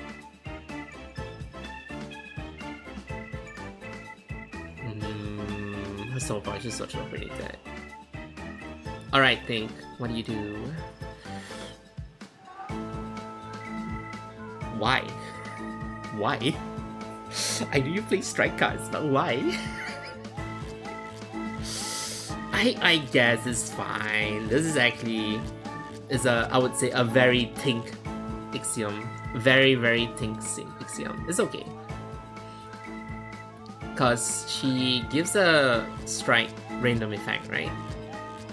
Refunded card. Hey, I refunded you Vash like twice already. I think Think one's okay. But you normally wouldn't exalt her. You normally wouldn't rouse her anyway, right? Because her rouse is very weird. Her rouse... Oh, all of her cards gain a random effect. I don't know. Her rouse is very RNG. Because most of the time I use her for the random card -1 cost. What a whale mindset. Alright, I'm gonna check Jinky. I can't remember what Jinky one is. Enjoy the 2 crit bonus. Partial 4 and misdirection.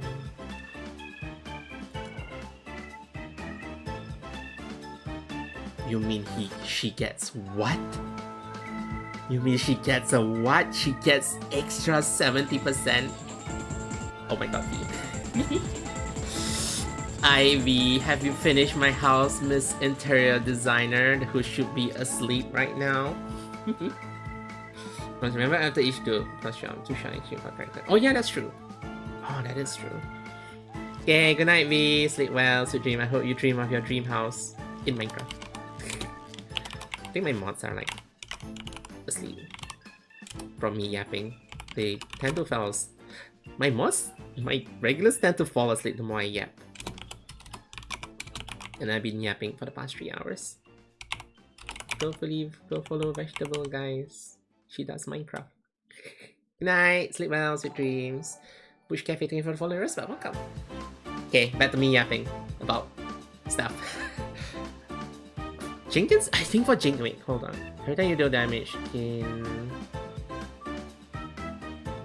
crit damage, every time you deal damage, then 50%. That's actually pretty good. That's crazy good. So it's up to wait. So 70% is 140%. 5 times of that is 75%. 75% times 2.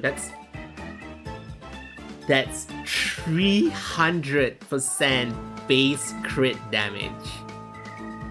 If you excel. Also, Levy, thank you for the follow. You're back, welcome. That's crazy.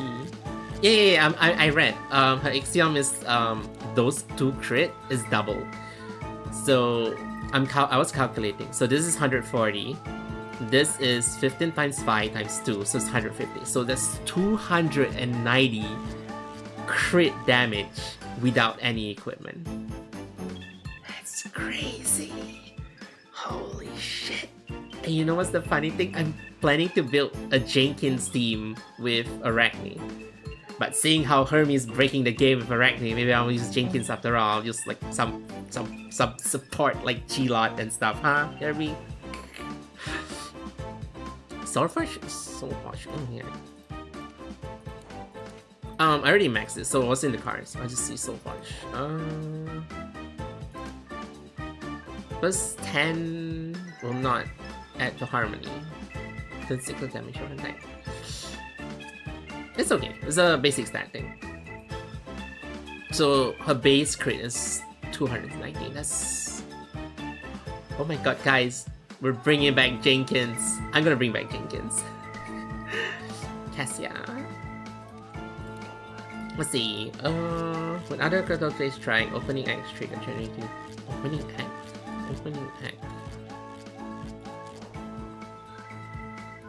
Wait, that's pretty good. But would I rouse Cassia?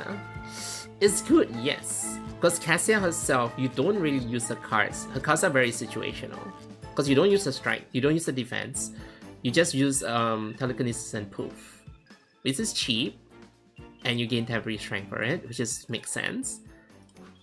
But if you axiom her, any strike, oh, strike cards though, only strike cards. I mean, if you play low, wait, that's good for low 10 G-Lot. Mochette, this is very good for Mochette. What the heck? We can do Jenkins, like meta, she's still relevant. I mean, she's good. I stopped using her because of all the counter bullshit. Hamlin plus 2, one down plus 1, 3, What the heck, Herbie? Why do you be such complexion? Yeah, this is very good for Mochette. Specifically Mochette. Mochette and Lotan. Mochette is Chaos, right? So it'll be Ultra. Does that mean I have to play Ultra? Is it though? Is Wanda Axiom that good though? I read it. Hermie was complaining. This is good, but for very specific things. Cassia one is actually really good, but it's only good for very specific things, like a strike thing. On a standalone, you normally wouldn't use strike that often. Wait.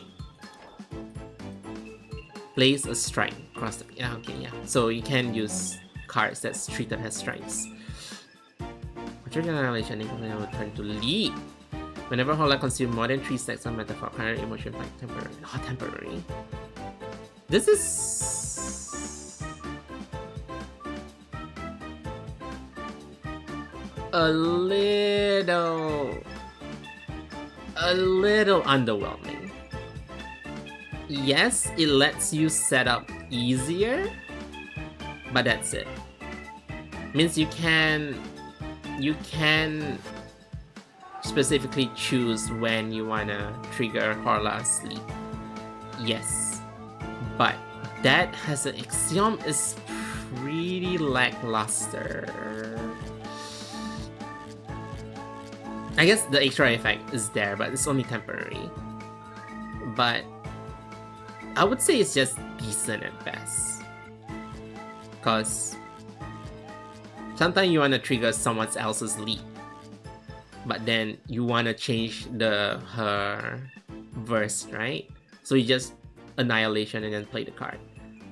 Yeah, it's a decent axiom, but like as an axiom, like just okay. It's just okay. Strike machine gun echo now with the travel jet. Plus 5 mana. Hold on, guys. Wanda's almost there. We can go through Wanda together. When played, another Waker with the lower. Huh. Okay, I forgot. Wanda's free, right? Yeah, no, Wanda's not free. Wanda's standard character. Why is it so bad? It's not bad, but it's like bad. That's it. I really don't like Rouse that only happens when the Rouse card is played.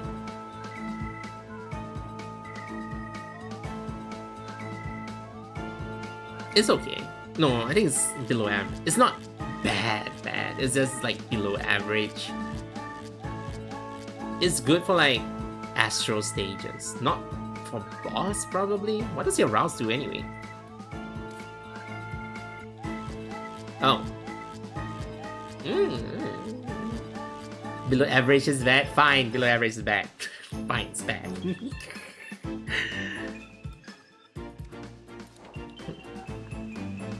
America and Exile. Anything one strength bonus and bonuses. What does an Exile do? That's a very weird spot. It's a very...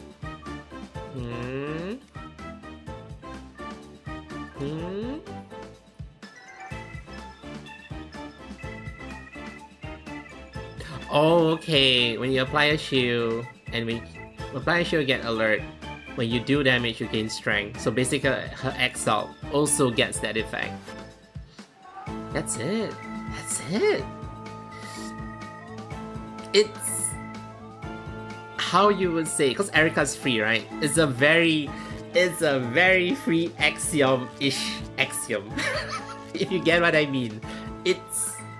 It just makes that so that her Exalt also triggers her Rouse card. That's it. It's a very free-ish axiom. That's what I would say. It's not bad.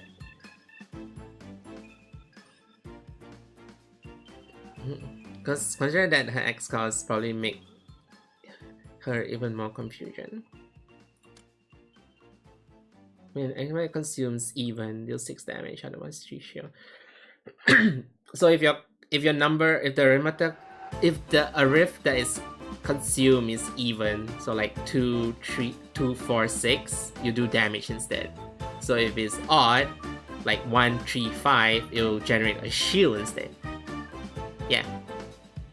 That's pretty much it actually. I think her Exalt is on par with like all the free characters Exalt. I mean her Axiom. Axiom is probably all like on par with it. Okay, Hermie, Noob, the debate is here. After you Exalt, her next card is to take 1 additional time. But the cards are so expensive.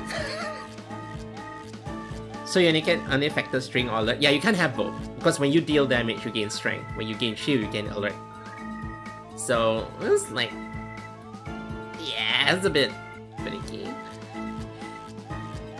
Okay, what card would be good to have an effect twice?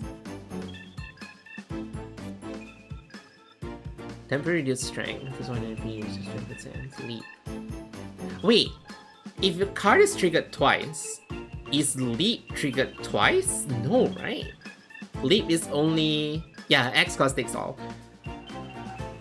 So if a card is triggered twice, leap is only triggered for the first effect, right? Not for the second effect? Right. Right. Spine has a refund on it.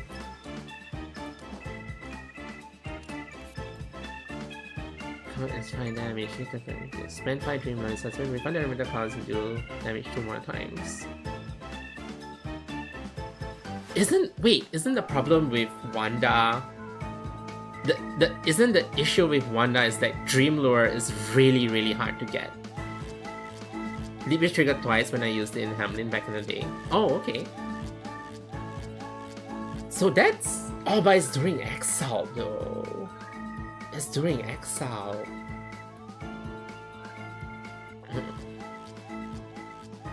We have one factor scaling strength if we use it alone. Yeah, because I remember I wanted to make a counter team, so I was thinking of like Wanda, right? Then when I read her mechanics, like, why is it so hard to get Dream Lure? Because normally, would you use someone else's leap, right? Leap is like, I mean, the Dream Lure is really hard to get. Also, it's kind of dumb that if you X out without enough Dream Lure, you just get 1. It's so dumb that you only get.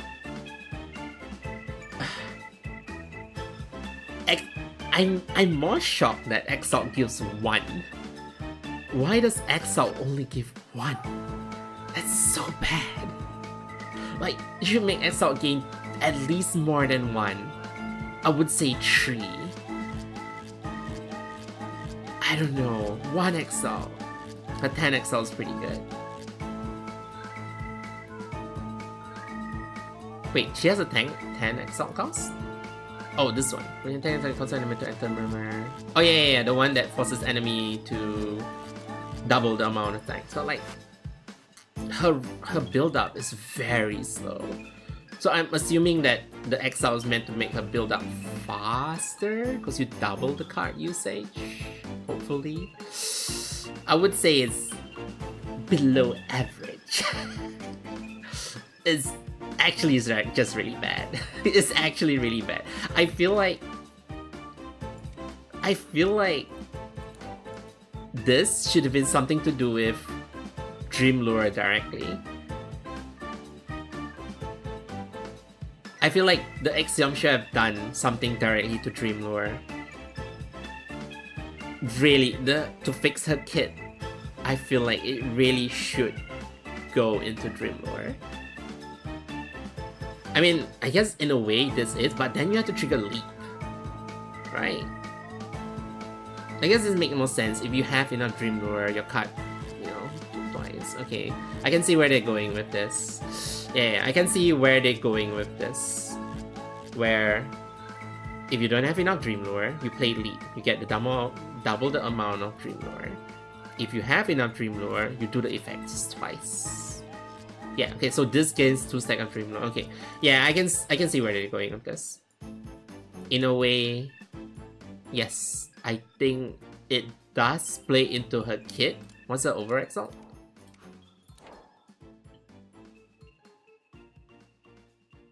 Ooh. Ooh. That's how you do it.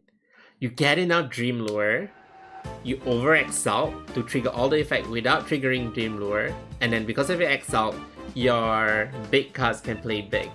Yes, okay, I see it now. I see the vision. But it's still too slow. Guys, I see the vision. I see what they're cooking. But they're cooking really slow on like low flame. Cause the ramp is so slow. Like to reach that point of the fight is really slow because of how slow you stack Dream Lure. Because remember, you need to exile to double use the card to get Dream Lure. So if you wanna save up Dream Lure normally, you have to use strikes and defense. That's so slow. I don't think it's worth. I don't know. Oh, there it is. Oh, there it is, guys. God damn it, Hermie. Hermie, there it is. You get one more Dream Lure when you play her card at E3. There you go. You really have to invest a lot if you want to play her like fast though. Okay, I know you. Just trigger Half of Doom. Yes. I don't know why you're so OP. I don't know why. This is so stupid. Hers is so OP. You trigger Half of Doom has damage. You gain 50% damage on your Nyx Assault. Like, why? That's crazy. I know she's OP. Let's skip. Let's see. Enhance. First one at boom. Each turn, inflict cursing pattern corrosion on enemies. Corrosion removal.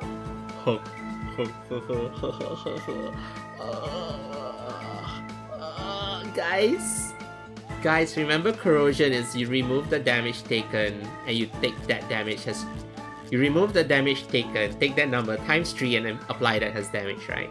So what if that damage is now multiplied by 5? That's crazy. You take the damage dealt and you multiply it by 5. That's crazy. No way. Guys, remember, this guy's a warden. Guys, remember, this man is a warden. You know what wardens do? Wardens is meant to protect. He generates shields. This man generates shields and apply weakness to enemy. He also deals 500% more damage now. That's so dumb. That's actually so dumb. I mean, corrosion deals damage directly to shield.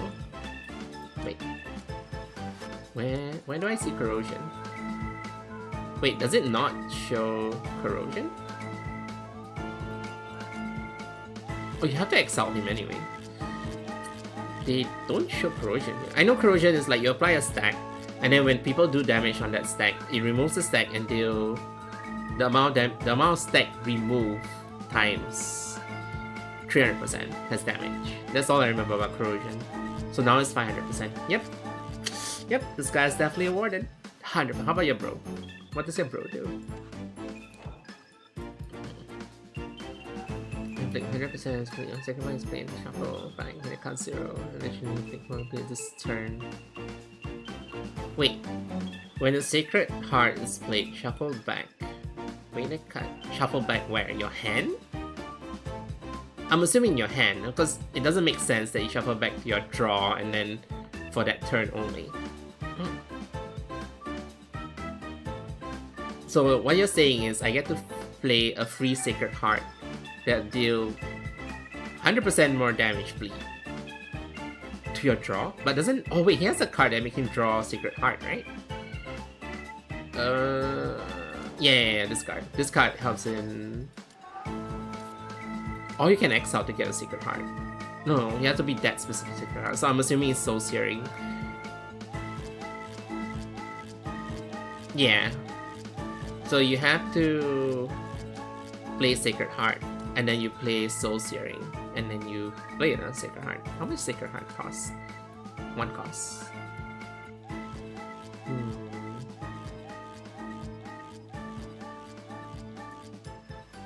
I guess that's how you play it.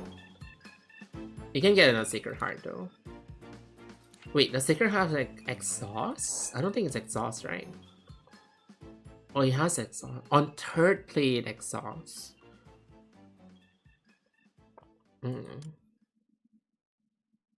Yeah.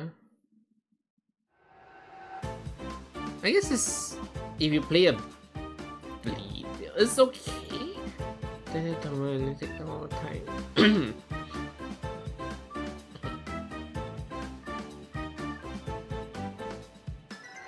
I think shuffle back to your hand. It wouldn't say shuffle. If it says shuffle, it should be draw. When a Sacred Heart is played... Actually, the first part is already OP, actually, to be honest. Because the first part is literally make Sacred Heart inflict 100% more damage as bleed. So the second part is just bonus. But the first part is already pretty OP.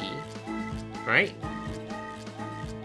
I think it's okay, actually. The bleed is irrelevant? Really? What is Sin Mark again? What is Sin Mark? Each tag grants damage as bleed effect. But isn't he a bleed character? Isn't he a bleed character?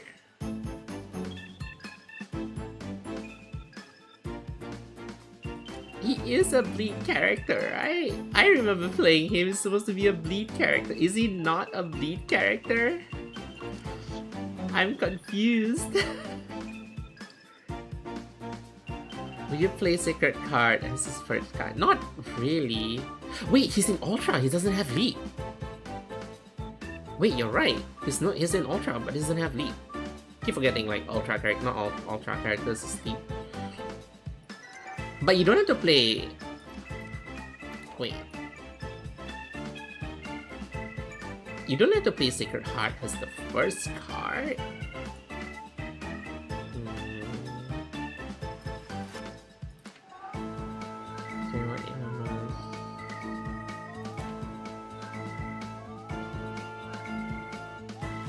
So the damage is really low. Oh. Wait, can I see preview? No, you can't see preview on the cards.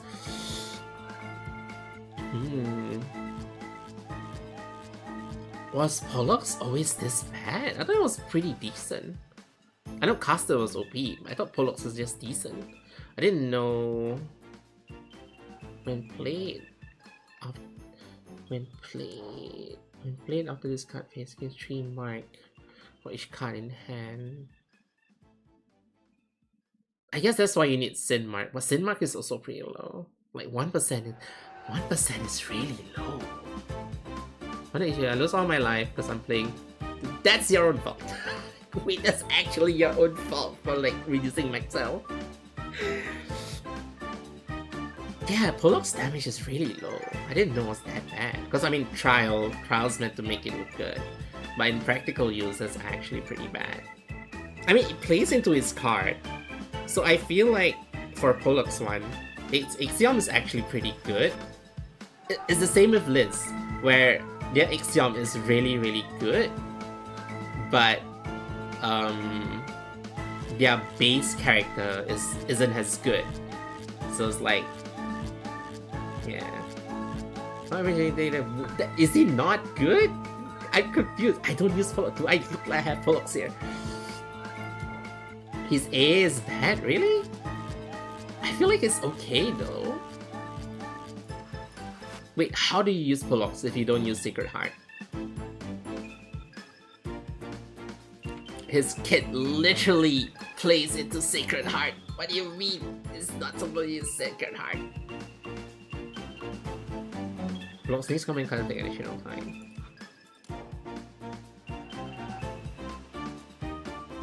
Atonement by Pain.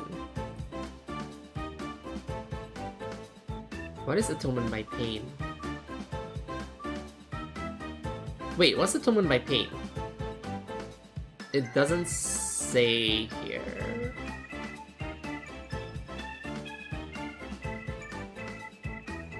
Oh, talent. Oh, there we go.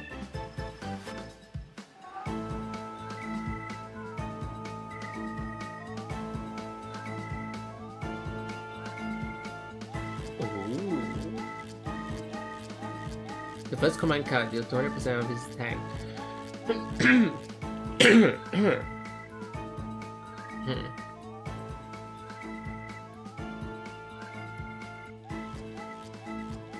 So for every battle gives 20%. So 20% so it's 240. Is it really infinite scaling if you have limited battle? Isn't this kind of same of Daffodil, but you don't have to get a killing blow? This doesn't work in boss fight though. Hey, I know Sin Mark, for every mark, 1% of the damage turns to bleed. After battle.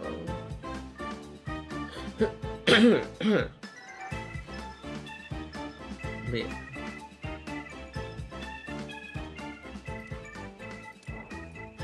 Each stack grants bonus damage, a 1% bleed effect. Yeah, I know Sin Mark stacks infinitely. But the thing is, it's like 1 mark, 3 marks, 1 for each card in hand additional. So doesn't that mean you flood your hand with like Secret Heart, Sacred Heart? Because it's for each card in hand, right? Wait, for each of his card? Wait, for each of his card in hand, what's that for additional stack? yeah, I see what you mean by like, you stack a lot of Sin Mark on the enemy. So you hold your Sacred Hearts first. Does it have retain? Oh, it does have retain. And Sin Mark gives 3.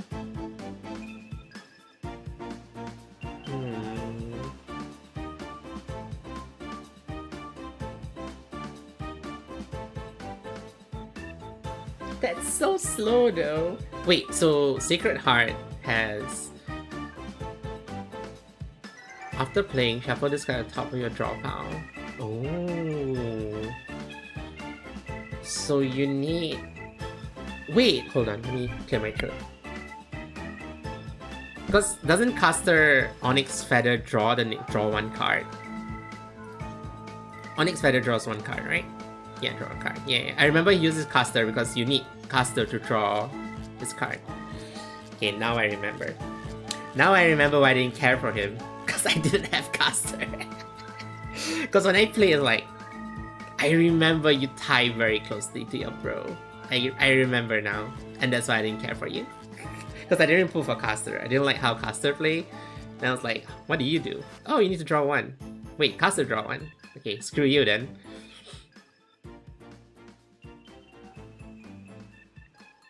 I think it was this one. I think it's a start of turn.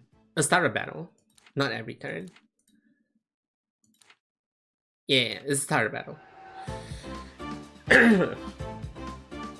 Wait, Pollux can... I thought Pollux really needs caster, but caster can stand alone. That's how I remember it. Oh my god, it's 1:30. Holy shit, it's almost 4 hours. Guys, I need to end stream. I have work tomorrow. Pollux can go alone, but who's gonna draw cards for him? Who's gonna draw cards for him if he's alone?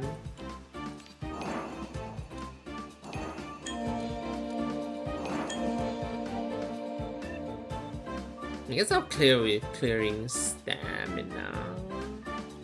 Remember the train? That's where he shined the breast. I guess? Wait, for Pollux? Oh, I guess because of all the rotation. Oh, this is the tracker, like what materials you need and stuff. I don't have this? Oh wait, no, I have that. Talent. Bruh, no. Cursed rabbit. Okay, sure. I'll build her on the way to work tomorrow. Okay, we'll end it here for today, guys. I will do D-Zone off stream this time because I wanted to do it on stream, but I think going through the Axiom was way better info in case anyone watches the stream. Oh yeah, right, because the battle skill thing, right? Yeah, I remember. Draco works questionably. I mean, it better. Hermie, you're not playing. I don't know what to do with you. You freaking changed the build for everything. So yeah, I wanted to do D-Zone today, but I don't think we have time. I'll do it on stream because it ends this week. Guys, new chapter. I don't know where we. Isn't this the stage that we always go to when we meet N? So yeah, unless it's custom-made for a certain team. You have no idea what Hermie has been doing to their spider. Very questionable supports for his spider. So anyway, yeah. So I think currently the chapter is locked in parts until everything is unlocked on the 29th. So we'll do chapter 5 next Monday. Next Monday I'll start on chapter 5. Probably do it until the halfway mark. And then the following week we'll finish the chapter. I think that's all the content we have for now. I'll probably do D-Zone off stream because it ends this week. And this week I'll be streaming Zenless instead. Yes, Levy, it's nice to meet you too. I will bring the other Morimens streamer to you soon. I think Sylph followed you. Sylph is also a Morimens streamer. Try using this ambient fusion card go ultra. So yeah, this week we'll be clearing Zenless main story because I need to clear Zenless main story by this week. Is there any other gacha games I need to clear this week?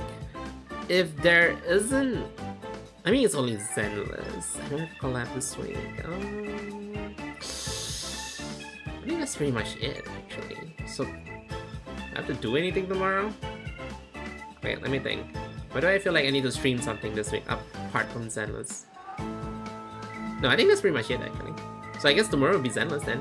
Yeah, so tomorrow we'll do Zenless main story. Probably like 2 streams to finish the main story. As usual, it's like 4 hours-ish. So yeah, we'll do Zenless this week. Then if I can, maybe I'll squeeze in Morimens, but probably not. I still play that, but I play that, Shit. What do you mean the update is this weekend? Okay, hold on. I can do this. Okay, hold on. Because HSR, I stopped at Ampharos. I didn't start on Ampharos. Because I don't want to go through Ampharos again, because I played Honkai Impact. And Ampharos' whole story is very similar to Honkai Impact, so I didn't want to feel pain again. But then Planet Cardia is another thing, so I wanted to start on Planet Cardia. I said that 2 patches ago. I still haven't started on it yet. Let me think about it. HSR is a very low priority for me. Guys, you need to remember, I'm an indie game streamer. I need to play my indie games, you know.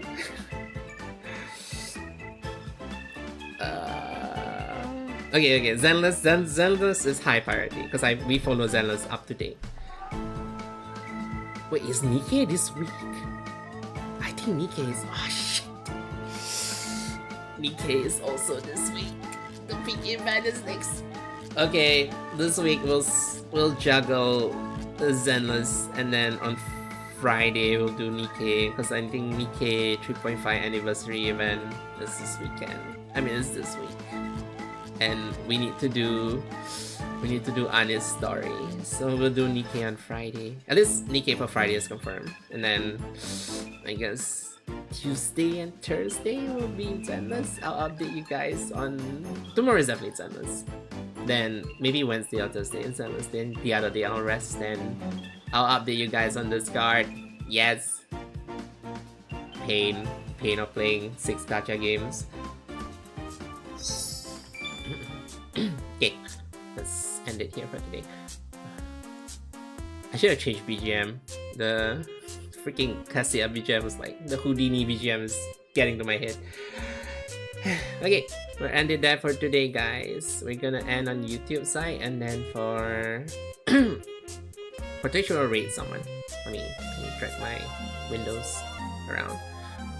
So yeah, for YouTube side, thank you for all the lurks, live and lurk, chat, like, subscribe. Yeah, YouTube stuff. I'll see you all tomorrow for Zenless stream. Bye, YouTube.